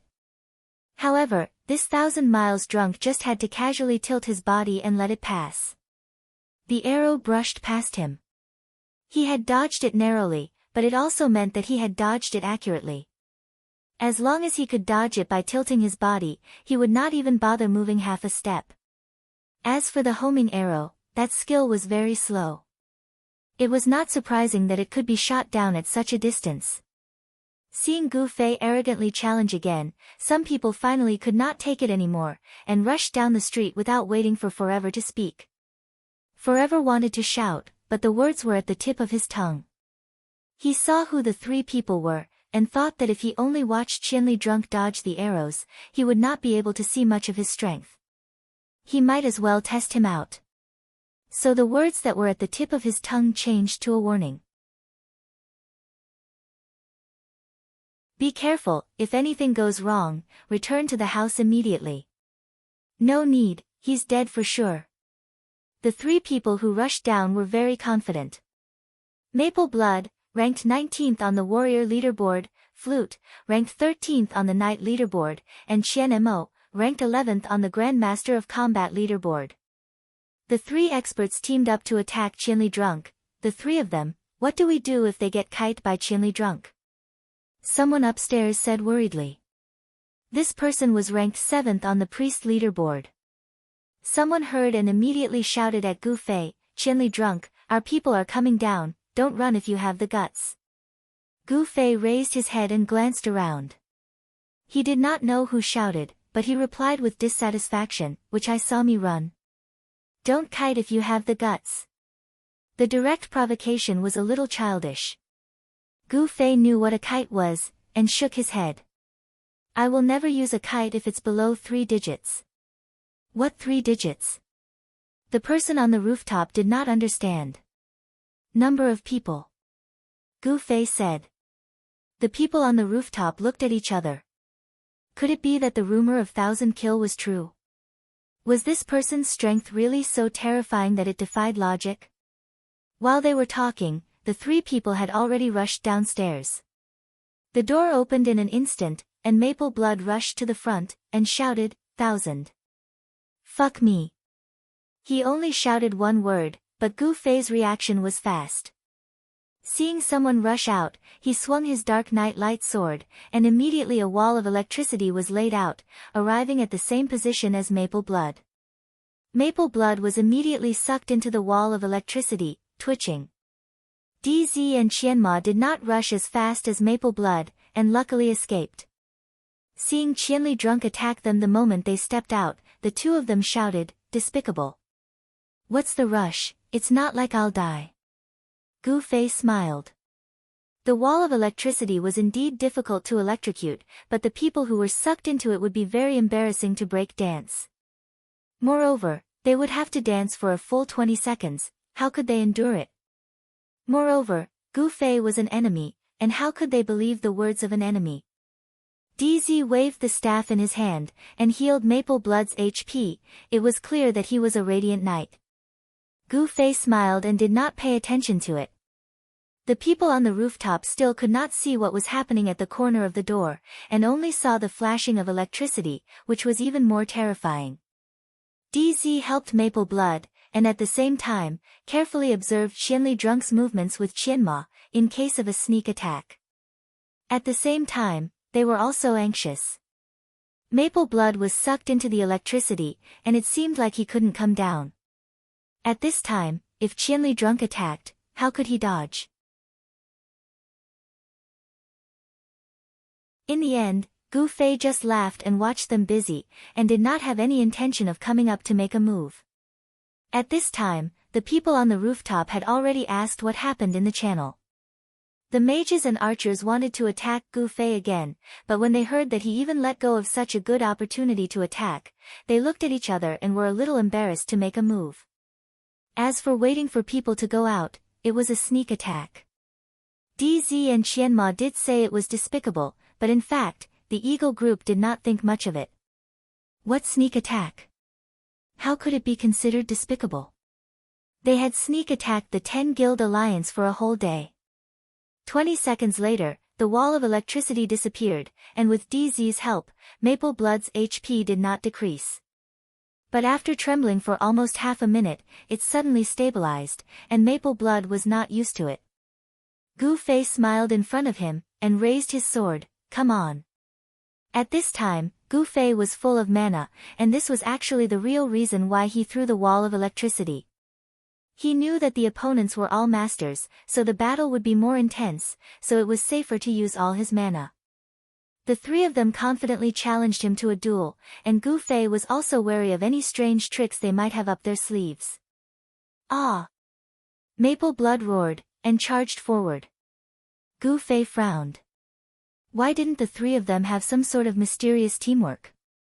This guy was so impulsive. If he knew this would happen, he would not have wasted those 20 seconds.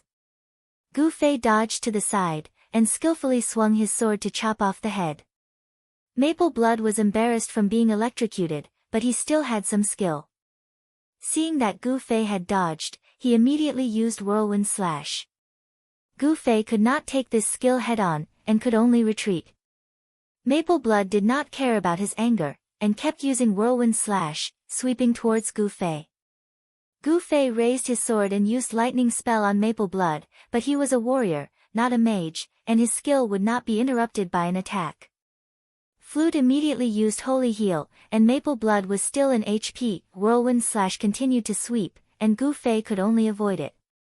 At the same time, he was surprised. How could this guy's anger not be used up after so long? Gu Fei was also a person with a lot of PK experience. He also had a good understanding of the combat characteristics of each class. For a warrior, if they didn't have rage, then they couldn't use any skills. Therefore, rage control was a huge field of study. Wu Shang, that braggart, often talked about this. But this Maple Blood, who kept using Whirlwind Slash, clearly did not fit the anger control that Unscathed in battle often talked about. Gu Fei did not dare to face it head-on, and retreated while dodging the Whirlwind Slash. On the side, Flute secretly laughed.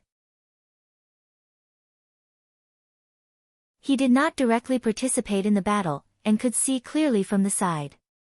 Qianma had already sneaked behind Gu Fei while Qianli's attention was on Maple Blood, and had already silently extended his fist.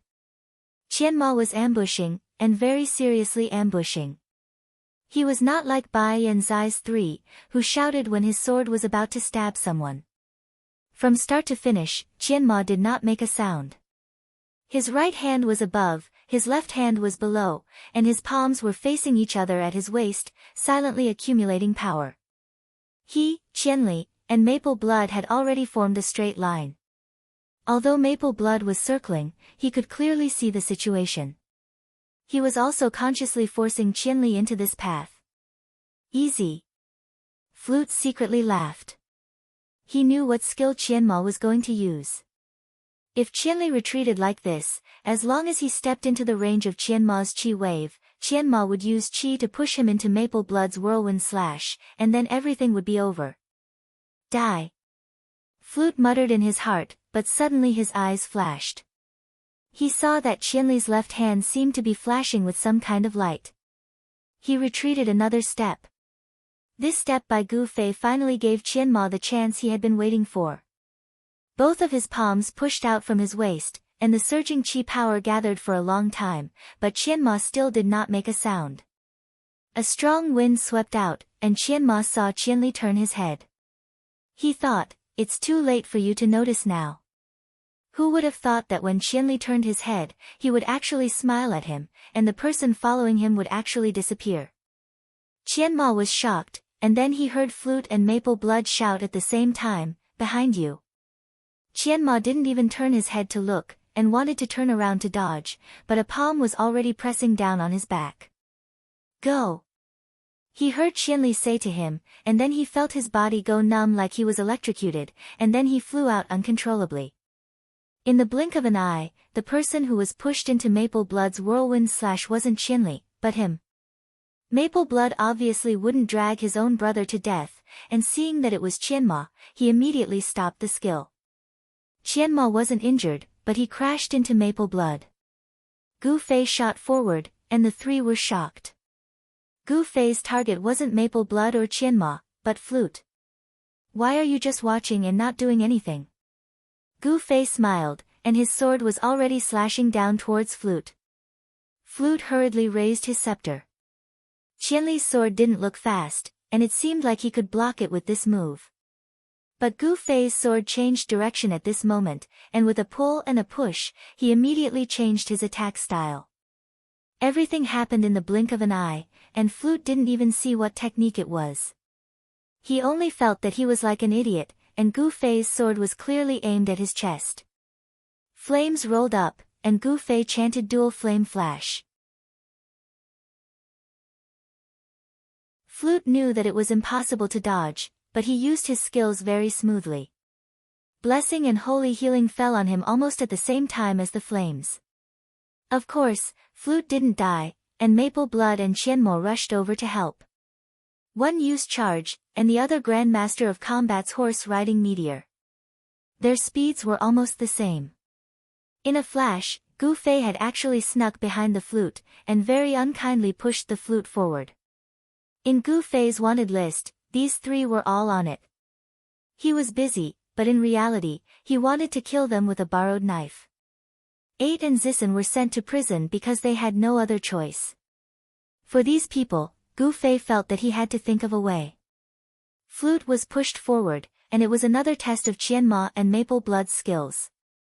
Gu Fei was about to admire the results, when he suddenly suffered a heavy blow to his abdomen. Gu Fei's body flew backwards, and he was very confused.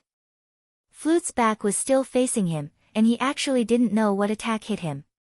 At the same time, Maple Blood had already stopped Charge, and suddenly jumped over Flute's head. Earth-splitting slash.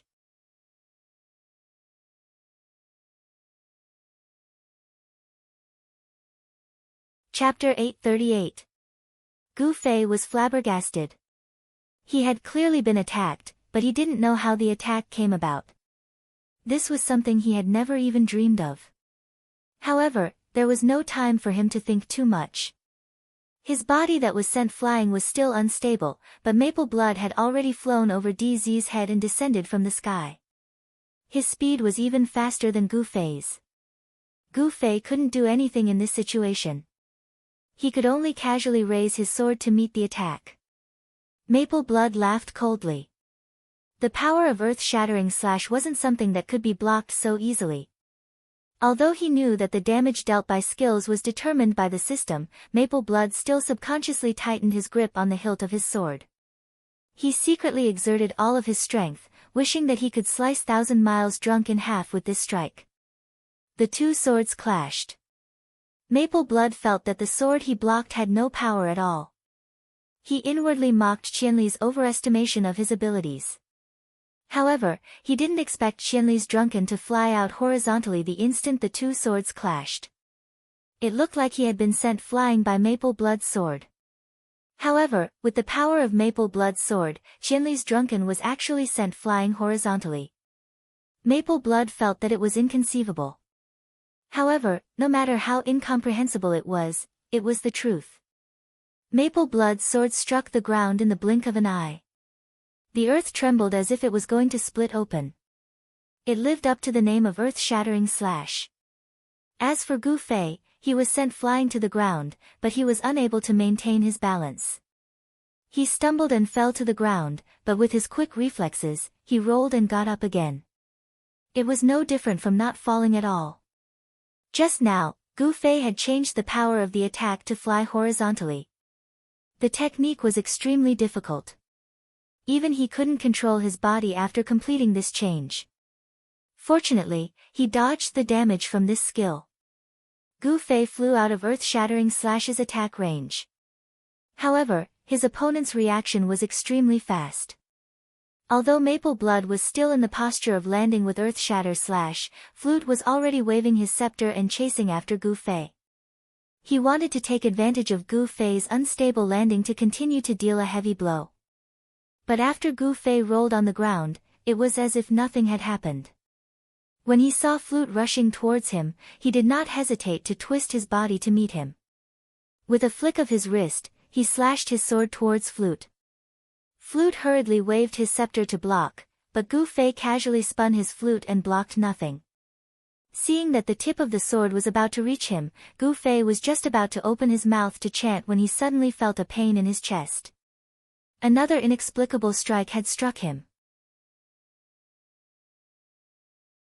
This time, he didn't fly away, but the loss of HP showed that the damage of this attack wasn't light.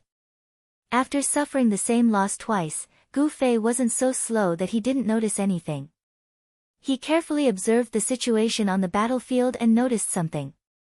In these two exchanges, he didn't pay much attention to the Grandmaster of Combat called Qianma because this person always seemed to be half a beat too slow. Whenever he charged, he would rush behind others. Just like now, he also came to chase after Gu Fei, but as a standard combat class, he wasn't even as fast as a support-type paladin. He was currently still behind Flute. Gu Fei didn't see what he did, but he could already conclude that these two attacks were probably caused by this guy. Gu Fei watched carefully. Maple Blood and Flute didn't do anything at all. Even using the elimination method, he could tell that this guy was behind this. But as for what method he used, Gu Fei didn't know. It was probably some kind of strange game skill. As soon as Gu Fei thought about it, he began to be wary of Qianma. He stepped to the side, wanting Qianma to appear in his field of vision. But this guy seemed to have steeled his heart and refused to show himself.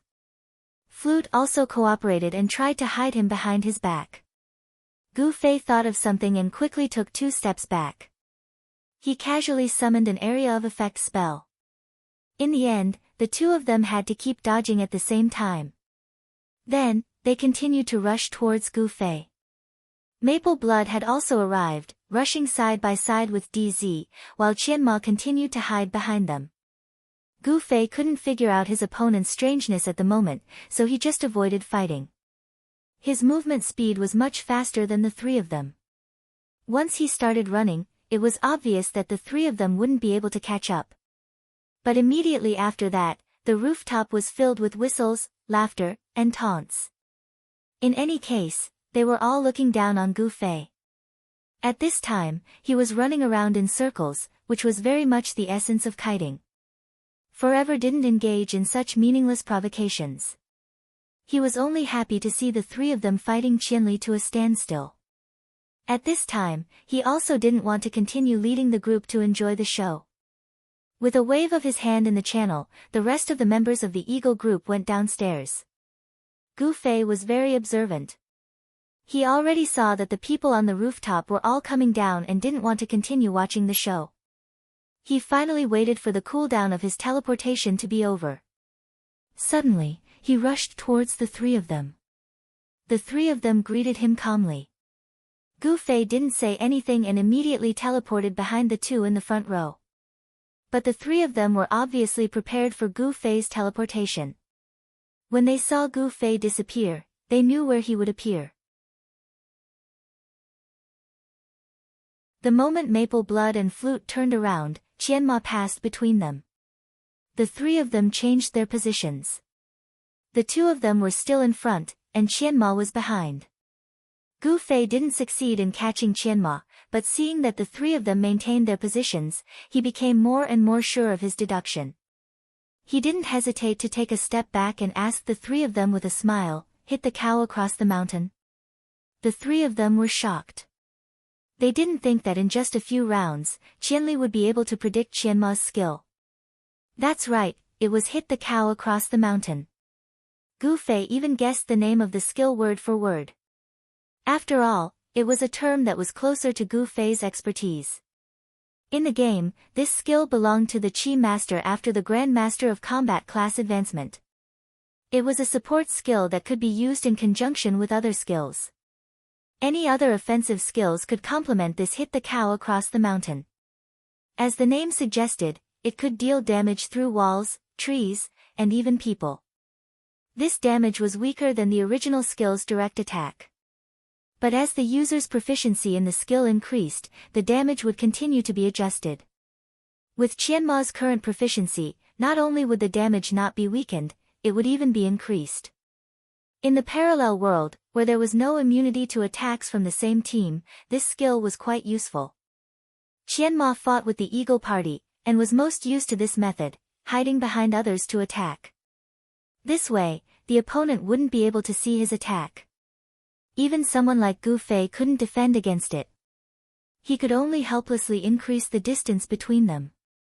The three of them couldn't move as fast as Gu Fei, so they couldn't catch up to him. But there was nothing they could do. The two of them were in a stalemate, and Eternal had already led the others downstairs. The two teams were online. Other than 8 and West 3, who had been sent to the dungeon by Gu Fei, all 19 of them were present. "You're all here."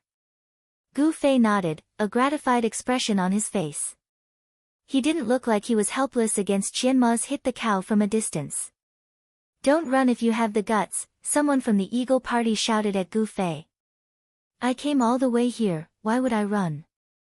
Gu Fei said. "Then why don't you just stand there and fight us? Why are you running around?" When the others saw that Gu Fei was wary of Qianma's hit the cow from a distance and could only use his movement speed to deal with it, they immediately mocked him. But Gu Fei laughed back, "Of course, don't you run when you're piking?" Gu Fei didn't think that running around was embarrassing. He was proud of his footwork. "TSK, you sure have a lot of excuses," someone from the Eagle Party said. While they were bickering, Forever had already started to surround Gu Fei. Gu Fei seemed to be having a good time bickering and didn't notice. Just as everyone was in position and Forever was about to give the order to attack, Gu Fei suddenly raised his finger and teleported to the roof. "Fuck, don't run," someone yelled. The only reply he got was a bolt of lightning from the sky. Gu Fei stood on the roof and looked at him with disdain. "Who's running? Then why don't you come down?" The people from the Eagle Party were helpless. Of course, the roof wasn't as high as the roof of their warehouse, but it wasn't a place that normal players could go up whenever they wanted. Gu Fei flashed forward, and the Eagle Party's melee players couldn't attack him. They were all blinded. They only had 5 ranged players, including mages and archers. They had tried to attack Gu Fei from above, but the results weren't ideal. At this moment, Gu Fei was looking down from the high ground, using long-range spells and throwing rubbish at people from time to time. Even though the damage was minor, the people who were hit were in a bad mood. Forever commanded a few ranged players to attack a few times, which Gu Fei easily dodged. Then, he counterattacked with AoE spells, which were easily dodged by the players of the Eagle Party with his garbage cast time. More importantly, most of the players on the street were unable to use their strength and were hopping around anxiously. Gu Fei was now standing high up, and everyone could see him. Qianma, who had tricked Gu Fei twice, was taken care of by him. Even though Qianma dodged most of his attacks, there wasn't a single moment of rest for him. It was tiring for him to keep running around. Gu Fei was getting more and more excited as he kept his eyes on Qianma. The other 18 members of the Eagle Party were feeling lonely. Gu Fei didn't seem to care about them anymore. Sometimes they would dodge, but that was only because Gu Fei accidentally hit them when he was bombarding Qianma. Stop him, stop him. Qianma was panicking. He had been chased and attacked. He had been hit by lightning spells twice, and he almost crashed into a wall of electricity once. Another time, he was hit by an AoE spell. Even though he wasn't in danger with the help of the priest, he was still tired from being chased and attacked. What was even more infuriating was that the 18 brothers around him were all staring at him as if they couldn't help at all. Qianma started to complain in frustration.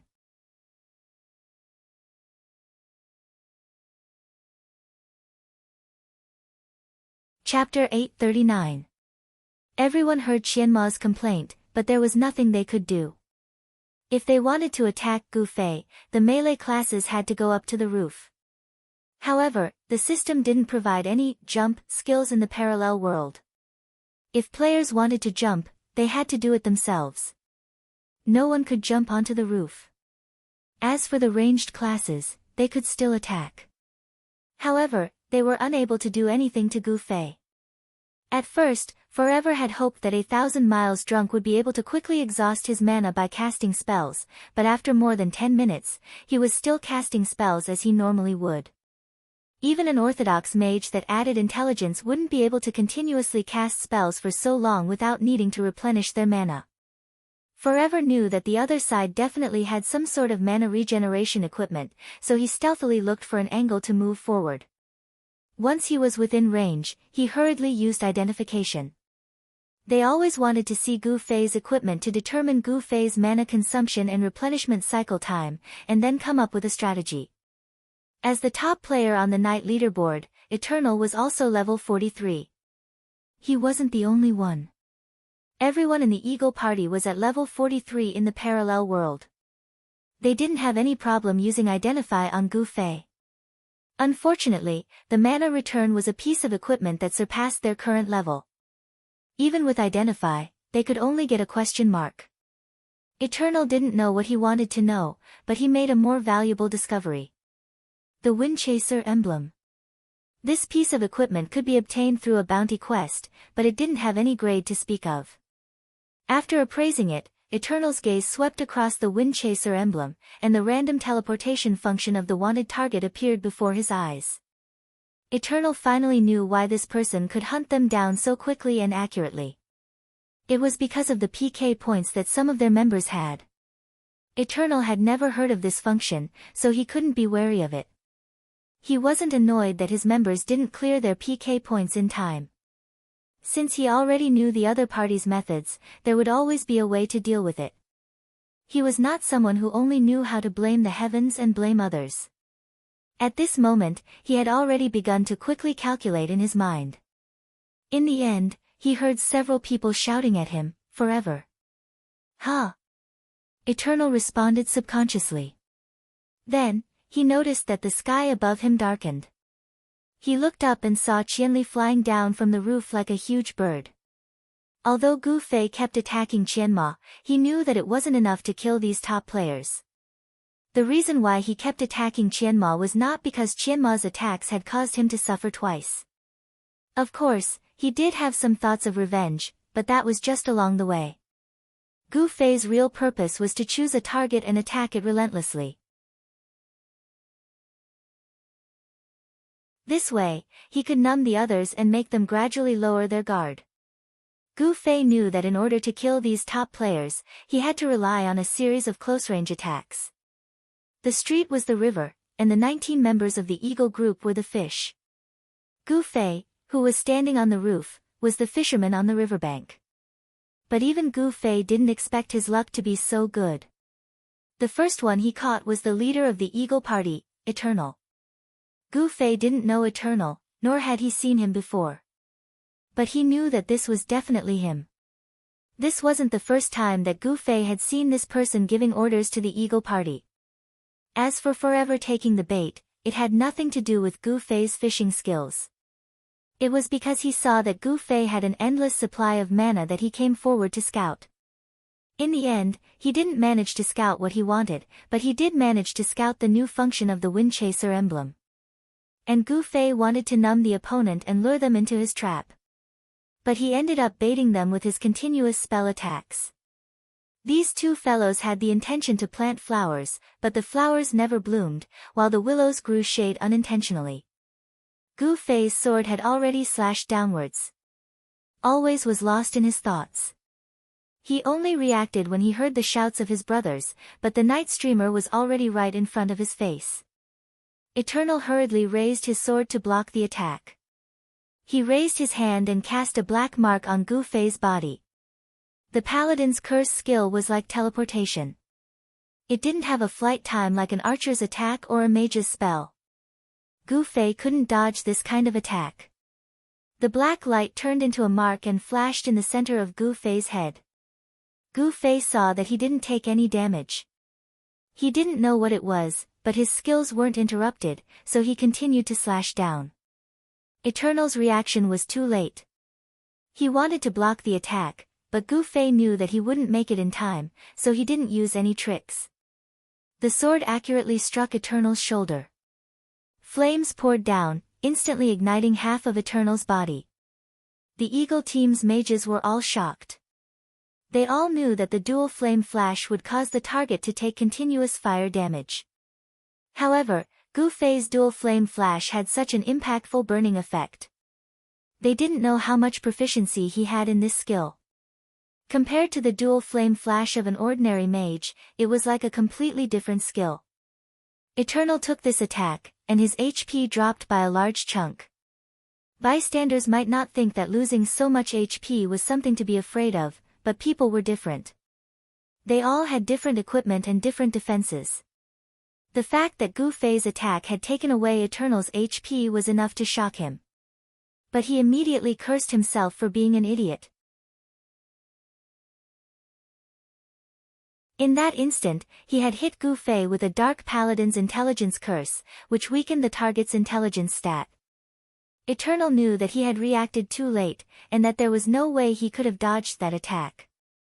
As such, he quickly cast an intelligence curse on Gu Fei in order to reduce the damage of the attack. However, when he saw that the damage was still so terrifying, he realized that Qianli was an agility-focused mage. Where would he find the intelligence to weaken his curse? Qianli's magic damage depended on his equipment, skill proficiency, and finally his intelligence. If Eternal wanted to weaken Gu Fei's intelligence to limit Gu Fei's damage, it was clear that there was a problem with his intelligence. Eternal didn't hesitate to cast another curse. At the same time, he prepared to dodge to the side. However, Gu Fei's attacks were extremely fast. When Eternal wanted to run, Gu Fei had already landed on the ground and followed up with a second attack. A lightning palm slammed into Eternal's head. Lightning palm had a knockback effect, but Gu Fei had used it from above. It did have a knockback effect, but it couldn't bury Eternal in the ground. Eternal felt his body tremble, and his feet seemed to have grown roots in the ground. He couldn't move at all. Eternity's heart trembled, but Gu Fei had already landed in front of him with a smile. He raised his sword, and a series of clanging sounds rang out. Dual Flame Flash was on cooldown, but Gu Fei wasn't idle. He attacked Eternal with a normal attack. Knight's equipment was similar to Warrior's. Eternal wore black armor, but his physical defense wasn't bad. Although the Night Streak sword's physical damage wasn't low, Gu Fei hadn't fully activated the sword's coefficient. His magic damage was boosted by the Night Spirit Robe, his mage class, his magic mastery skills, and skills like Dual Flame Flash. In comparison, the Night Streak sword's physical damage was just normal. Gu Fei didn't have any strength, so when it hit a top-tier player with top-tier equipment, it was a bit pitiful. This wave of attacks was far more dazzling than the Dual Flame Flash and Lightning Palm, but it was all bark and no bite. Eternal was shocked to death at first. He thought that this was another super powerful skill, but after taking 2 hits and seeing the damage, he felt at ease. In that short moment, Eternal was stunned by the Lightning Palm. Gu Fei's Dual Flame Flash's cooldown was also over. He had already cast a skill, stepped forward, and turned around. The twofold dual flame flash had already been cast. Eternal didn't dare to fight Gu Fei head-on. As soon as he felt his body recover, he immediately ran to the side. However, Gu Fei's sword had already landed on his body, and the large amount of magic damage caused Eternal's heart to jump. As a Dark Knight, he chose to increase his agility. He didn't invest any HP, and relied on his top-tier equipment to increase his HP and defense. Gu Fei's 2 dual flame flash and 1 lightning palm would have killed anyone else. Eternal, who didn't increase his vitality, couldn't hold on much longer. After this attack, he only had a bit of HP left. At this time, Gu Fei's second attack, dual flame flash, had arrived. Eternal was already running fast, but he found that he couldn't outrun the attack, and he was in great pain. However, when Gu Fei's attack landed on him, the flames disappeared, and the attack became pure physical damage. Eternal's HP was enough to withstand the Night Stream sword's physical damage, and he didn't even dare to look back as he ran. However, the burning effect of dual flame flash was still there, and Eternal screamed, "Quickly, dispel!" A mage hurriedly waved his staff, and a blue light rose from Eternal's body, extinguishing the flames left behind by Gu Fei's attack. Eternal looked at his HP, and saw that he only had 3 HP left. His legs were about to give out. Eternal was able to survive Gu Fei's attack thanks to his agility curse. Gu Fei only realized that something was wrong when he started using dual flame flash. The agility curse reduced agility, and a player's attack speed wasn't as directly affected by agility as their movement speed. As such, when Gu Fei was using Quick Strike, he noticed that something was wrong, but he didn't pay too much attention to it. On the other hand, the dual flame flash required one to twist their body and take a step. Maintaining this move mainly depended on the displacement of one's feet. As a result, when Gu Fei used this move, he had already sensed that his speed had suddenly decreased by quite a bit. As a result, his dual flame flash failed. Even though he managed to hit Eternal with his second slash, the duration of dual flame flash had already expired. The flames disappeared, and the damage dealt by this slash was negligible to Eternal.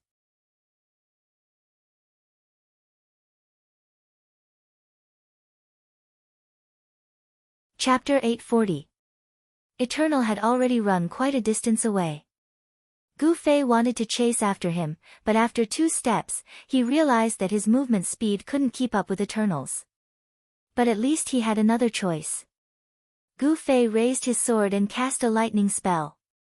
Lightning strikes came down very quickly, and very few people were able to dodge it.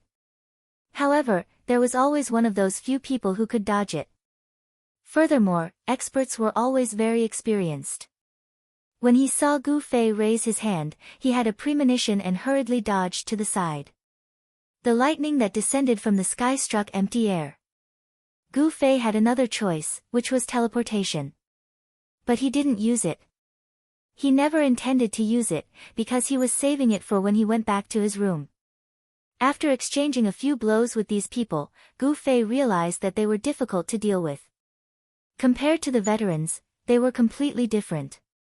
They were true experts and had a deep understanding of the game's skills. They were able to accurately judge their opponent's every move. Just like how Gu Fei raised his hand, Forever was able to react quickly to the fact that it was a lightning spell.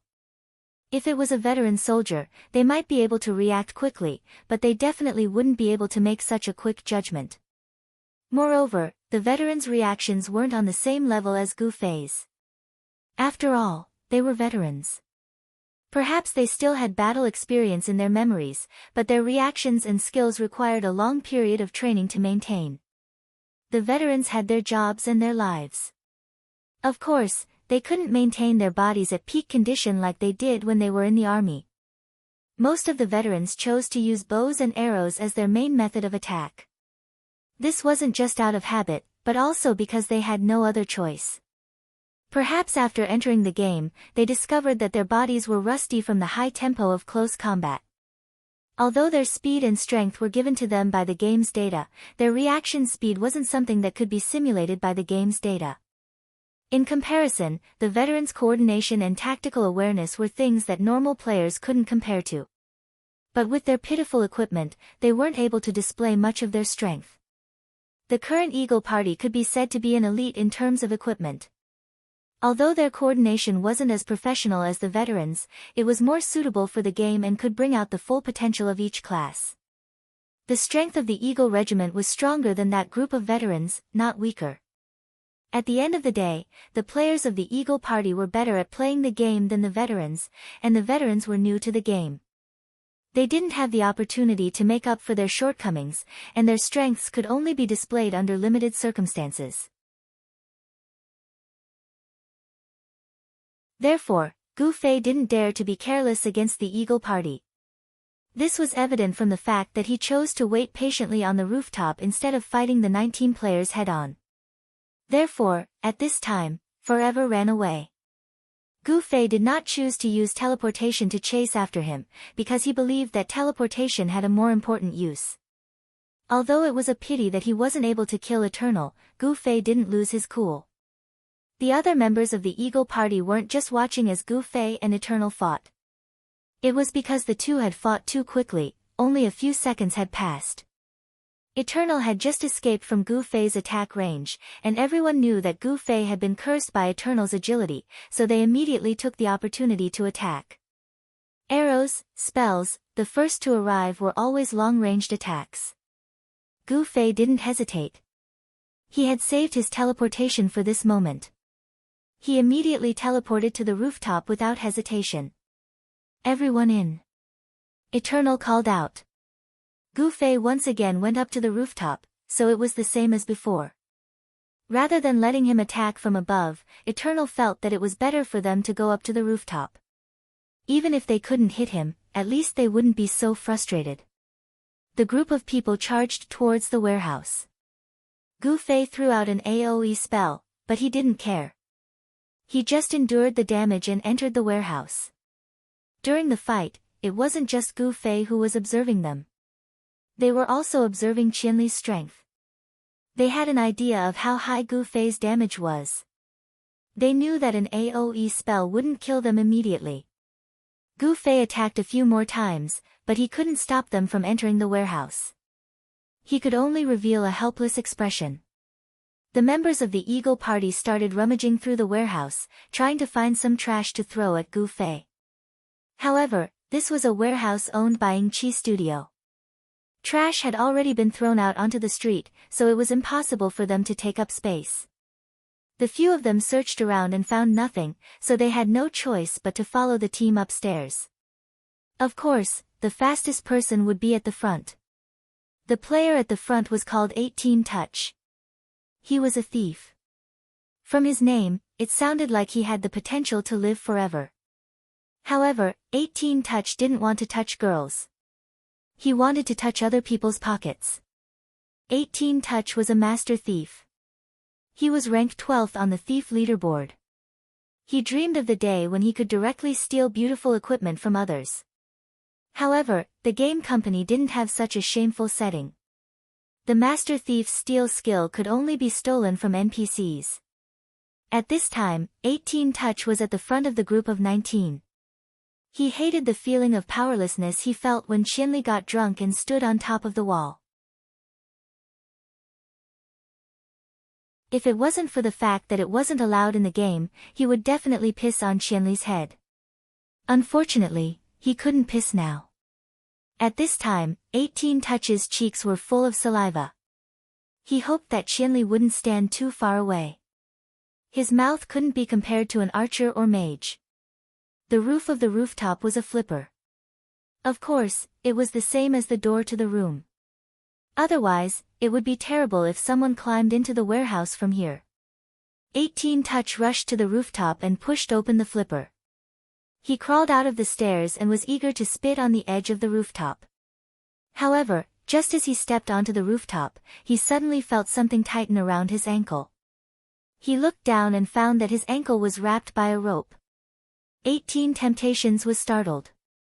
His back had already been hit by a palm, and an irresistible force pushed him forward. 18 temptations flew forward, and just as he was about to jump off the rooftop, he suddenly turned into a cloud of smoke.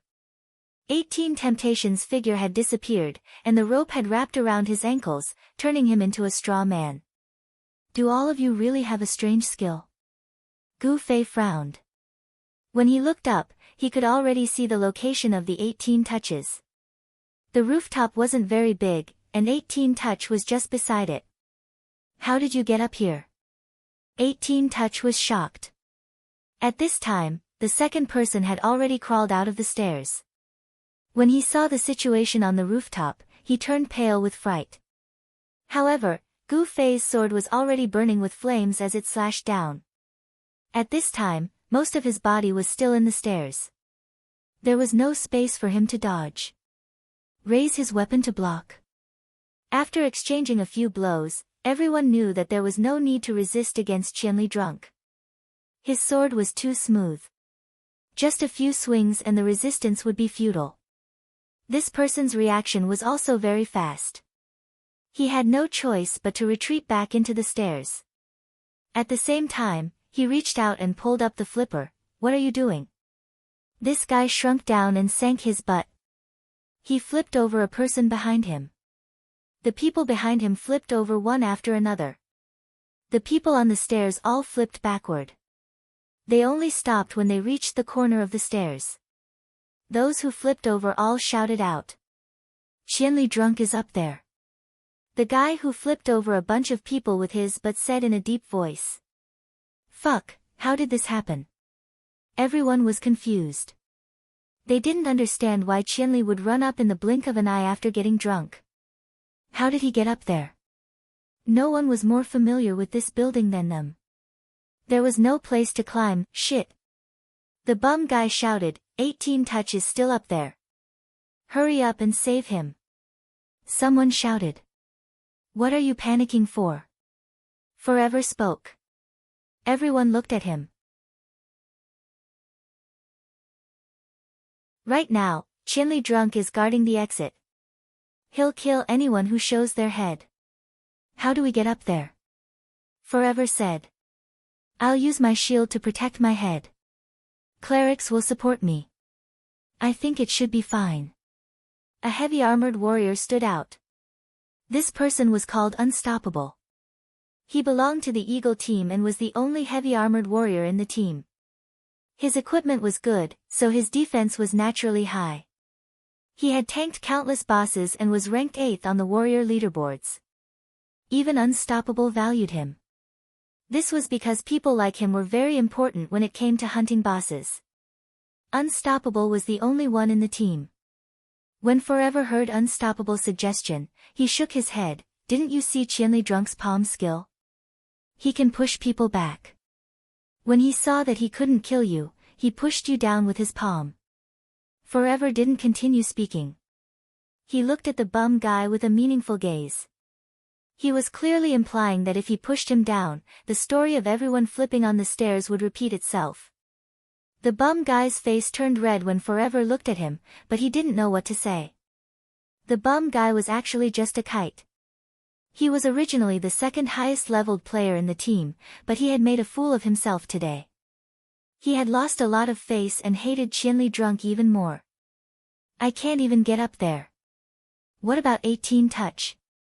Kite changed the topic. He didn't want everyone to remember his bum's skill. Don't worry. 18 touch gives you PK points. Forever said. There's PK points. Isn't that even worse? Everyone looked at Eternal in astonishment, wondering if their captain had been so frightened after the battle with 1,000 Miles Drunk that he had short-circuited. Hee hee, the key is that Qianli Drunk has a bounty on him. Forever laughed. Everyone immediately understood. However, someone frowned. How can you be so sure? Because this is how he can chase us down. Everything had happened too quickly. Forever didn't have time to tell everyone about his discovery. After hearing the function of the Wind Chaser emblem, Kite said, but he might have just taken a quest from one of us. What if he didn't take 18 touch?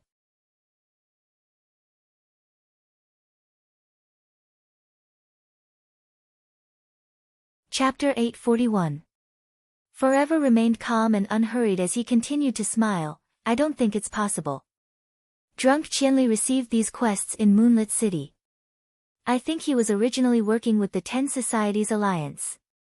He was the one who pointed out the location of his wanted targets, and the 10 Societies Alliance would go after them. Kite, have you forgotten what you saw on the top floor of the church in Moonlit City? Kiting and recalling immediately understood. Back then, he had seen quite a few small-scale teams moving about. Judging from the number of players, it didn't seem like they were going to fight against the Eagle team. Sure enough, it seemed like they were going after a single target. That's right. Kite nodded. That's why we retreated. And Qianli was able to catch up to us so quickly because of the random teleportation function of his Wind Chaser emblem, Forever said. But how did he receive our wanted quest so accurately? Someone was puzzled by this question. I've been looking into this question for a long time.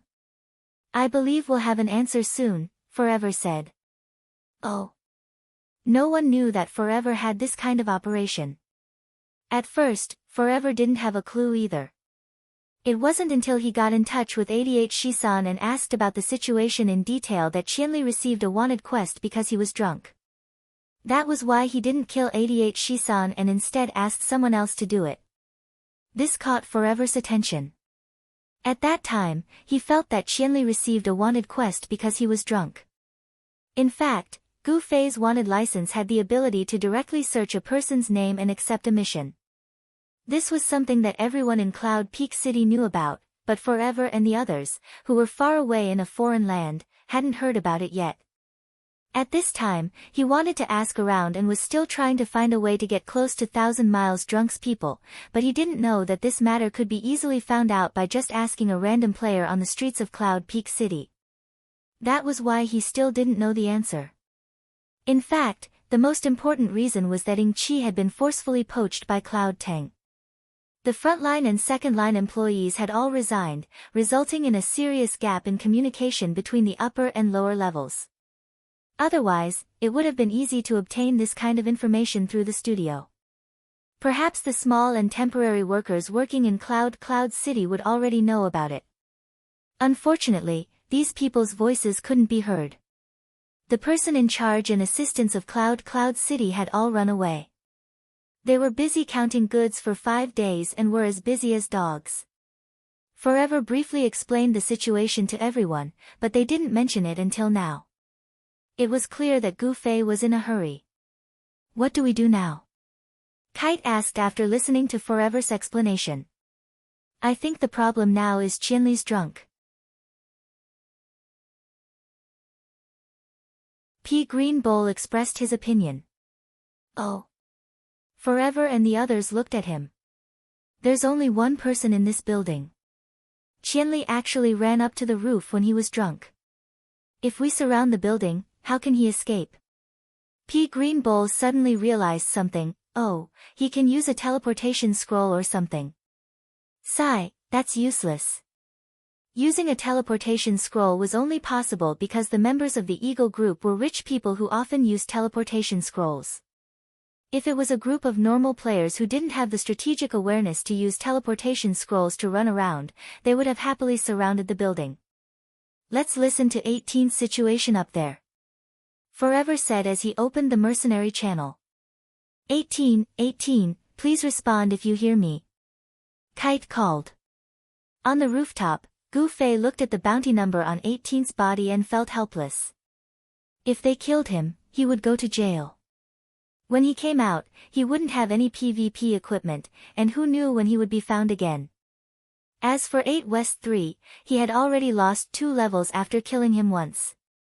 Gu Fei felt that it was a pity to send him to jail. He opened the mission list and looked at the bounty number. This person's name was 18 Touch. Gu Fei was speechless.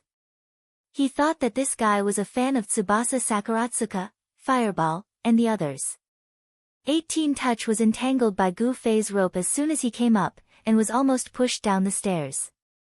Fortunately, he had the skill, Substitute Straw Doll, which allowed him to use a straw doll as a substitute at any time and teleport to any location within the skill's range. Although he was out of trouble, Qianli's Drunken was the strongest opponent in the game so far. 18 Touch didn't dare to be careless and stared at Gu Fei. Previously, Yami Shisan had said that 1,000 Miles Drunk's anti-stealth was indeed very good, but 18 Touch still wanted to give it a try. This was because he was a master thief. Compared to Yami Shisan and the other assassins, his stealth had been improved by his profession, making it harder to be discovered. But looking at the terrain, 18 Touch gave up on this idea. The rooftop wasn't big, and Qianli's Drunken was a mage. 2 area of effect spells could force him to appear. 18 Touch couldn't just float outside the rooftop. What should I do? 18 Touch was thinking about how to deal with Qianli's Drunken. He was extremely distressed when he suddenly heard Qianli's voice, "Where's the mailbox?" What? 18 Touch was thinking seriously and didn't hear it clearly. I'm talking about the mailbox for sending things. Which way is closer? Gu Fei asked. 18 Touch was stunned.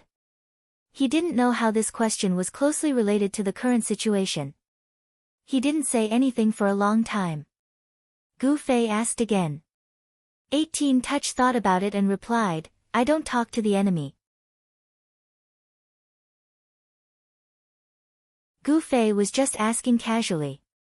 He didn't have the time to send things at this time. But the channel and private chat were full of calls. The guys in Moonlit Night City all wanted him to send scrolls quickly. Gu Fei usually only replied with one word, busy. Which city is this? Gu Fei suddenly asked again. If he knew which city it was, those guys could find a workshop to get a ready-made scroll and come over. In the end, 18 Touch still didn't say anything. Gu Fei had no choice but to run to the edge of the rooftop and look around. He did find a passing player on the street below. Hey, who's that? Gu Fei shouted while trying to attract attention. He raised his hand and summoned a lightning bolt, striking the person in front of him. The player was shocked. He raised his head and saw that there was someone on the rooftop. He thought he was being ambushed and ran away without looking back. Is this method too strong? Gu Fei muttered and moved to the other side. This side was quite far from the street. Lightning definitely couldn't strike him. Gu Fei estimated that his voice wouldn't be able to transmit over, so he turned around and continued to wait patiently. 18 Touch saw that Gu Fei was moving left and right. He took out his dagger a few times and wanted to attack. But every time he took a step, Qianli Drunk seemed to intentionally or unintentionally look back at him. 18 Touch could only hide his dagger again. He tossed and turned, but he couldn't find a good opportunity. Instead, a message flashed in the channel. A kite was calling out. What? 18 Touch asked. How are you doing up there? A kite asked on behalf of the crowd. 18 Touch was speechless. This question was very difficult to answer. Was he good or bad? Did Qianli Drunk attack you? A kite asked. Yes, very strange. 18 Touch said. That's not strange. He didn't attack you because you have PK points and he has a wanted quest. He wants to kill us and lose levels. He doesn't want to send us to the dungeon. A kite said to 18 Touch. Oh. I see. 18 Touch suddenly understood. Then if I kill him, he won't dare to fight back. That. He just doesn't want to send you to the dungeon. It's not that he can't. A kite reminded 18 Touch not to go overboard. This guy asks for my mailbox and asks where this place is. I didn't tell him. 18 Touch reported to everyone about Qianli Drunk's recent situation. Eternal frowned. He wants to call for reinforcements. He can use his emblem to teleport here, but his companions can't. He doesn't know what this place is called, so he can't tell his companions how to get here. In that case. Eternal thought for a moment and came up with a plan. Those with PK points, go wash them now. Do you still have any teleportation scrolls? You can go to any main city and wash them there. This way, Even if Qianli drunk chases after you, you won't be afraid of being killed by him. At most, you'll just go to jail. On the other hand, if they come and help Qianli drunk, it will be troublesome if he catches up again. Once we wash all our PK points, they won't be able to find our whereabouts. When everyone heard this, they all felt that it made sense. Eternal gave 18 Touch another message. After receiving it, 18 Touch acted according to his leader's instructions. He immediately took out a scroll and prepared to teleport. Gu Fei was guarding the streets and asking people where they were. In fact, he was paying attention to 18 Touch's actions. Seeing him take out a scroll, he immediately knew that he wanted to leave. Without hesitation, Gu Fei teleported in front of 18 Touch. 18 Touch was shocked and immediately attacked with his dagger. Gu Fei dodged to the side and slashed down with his sword.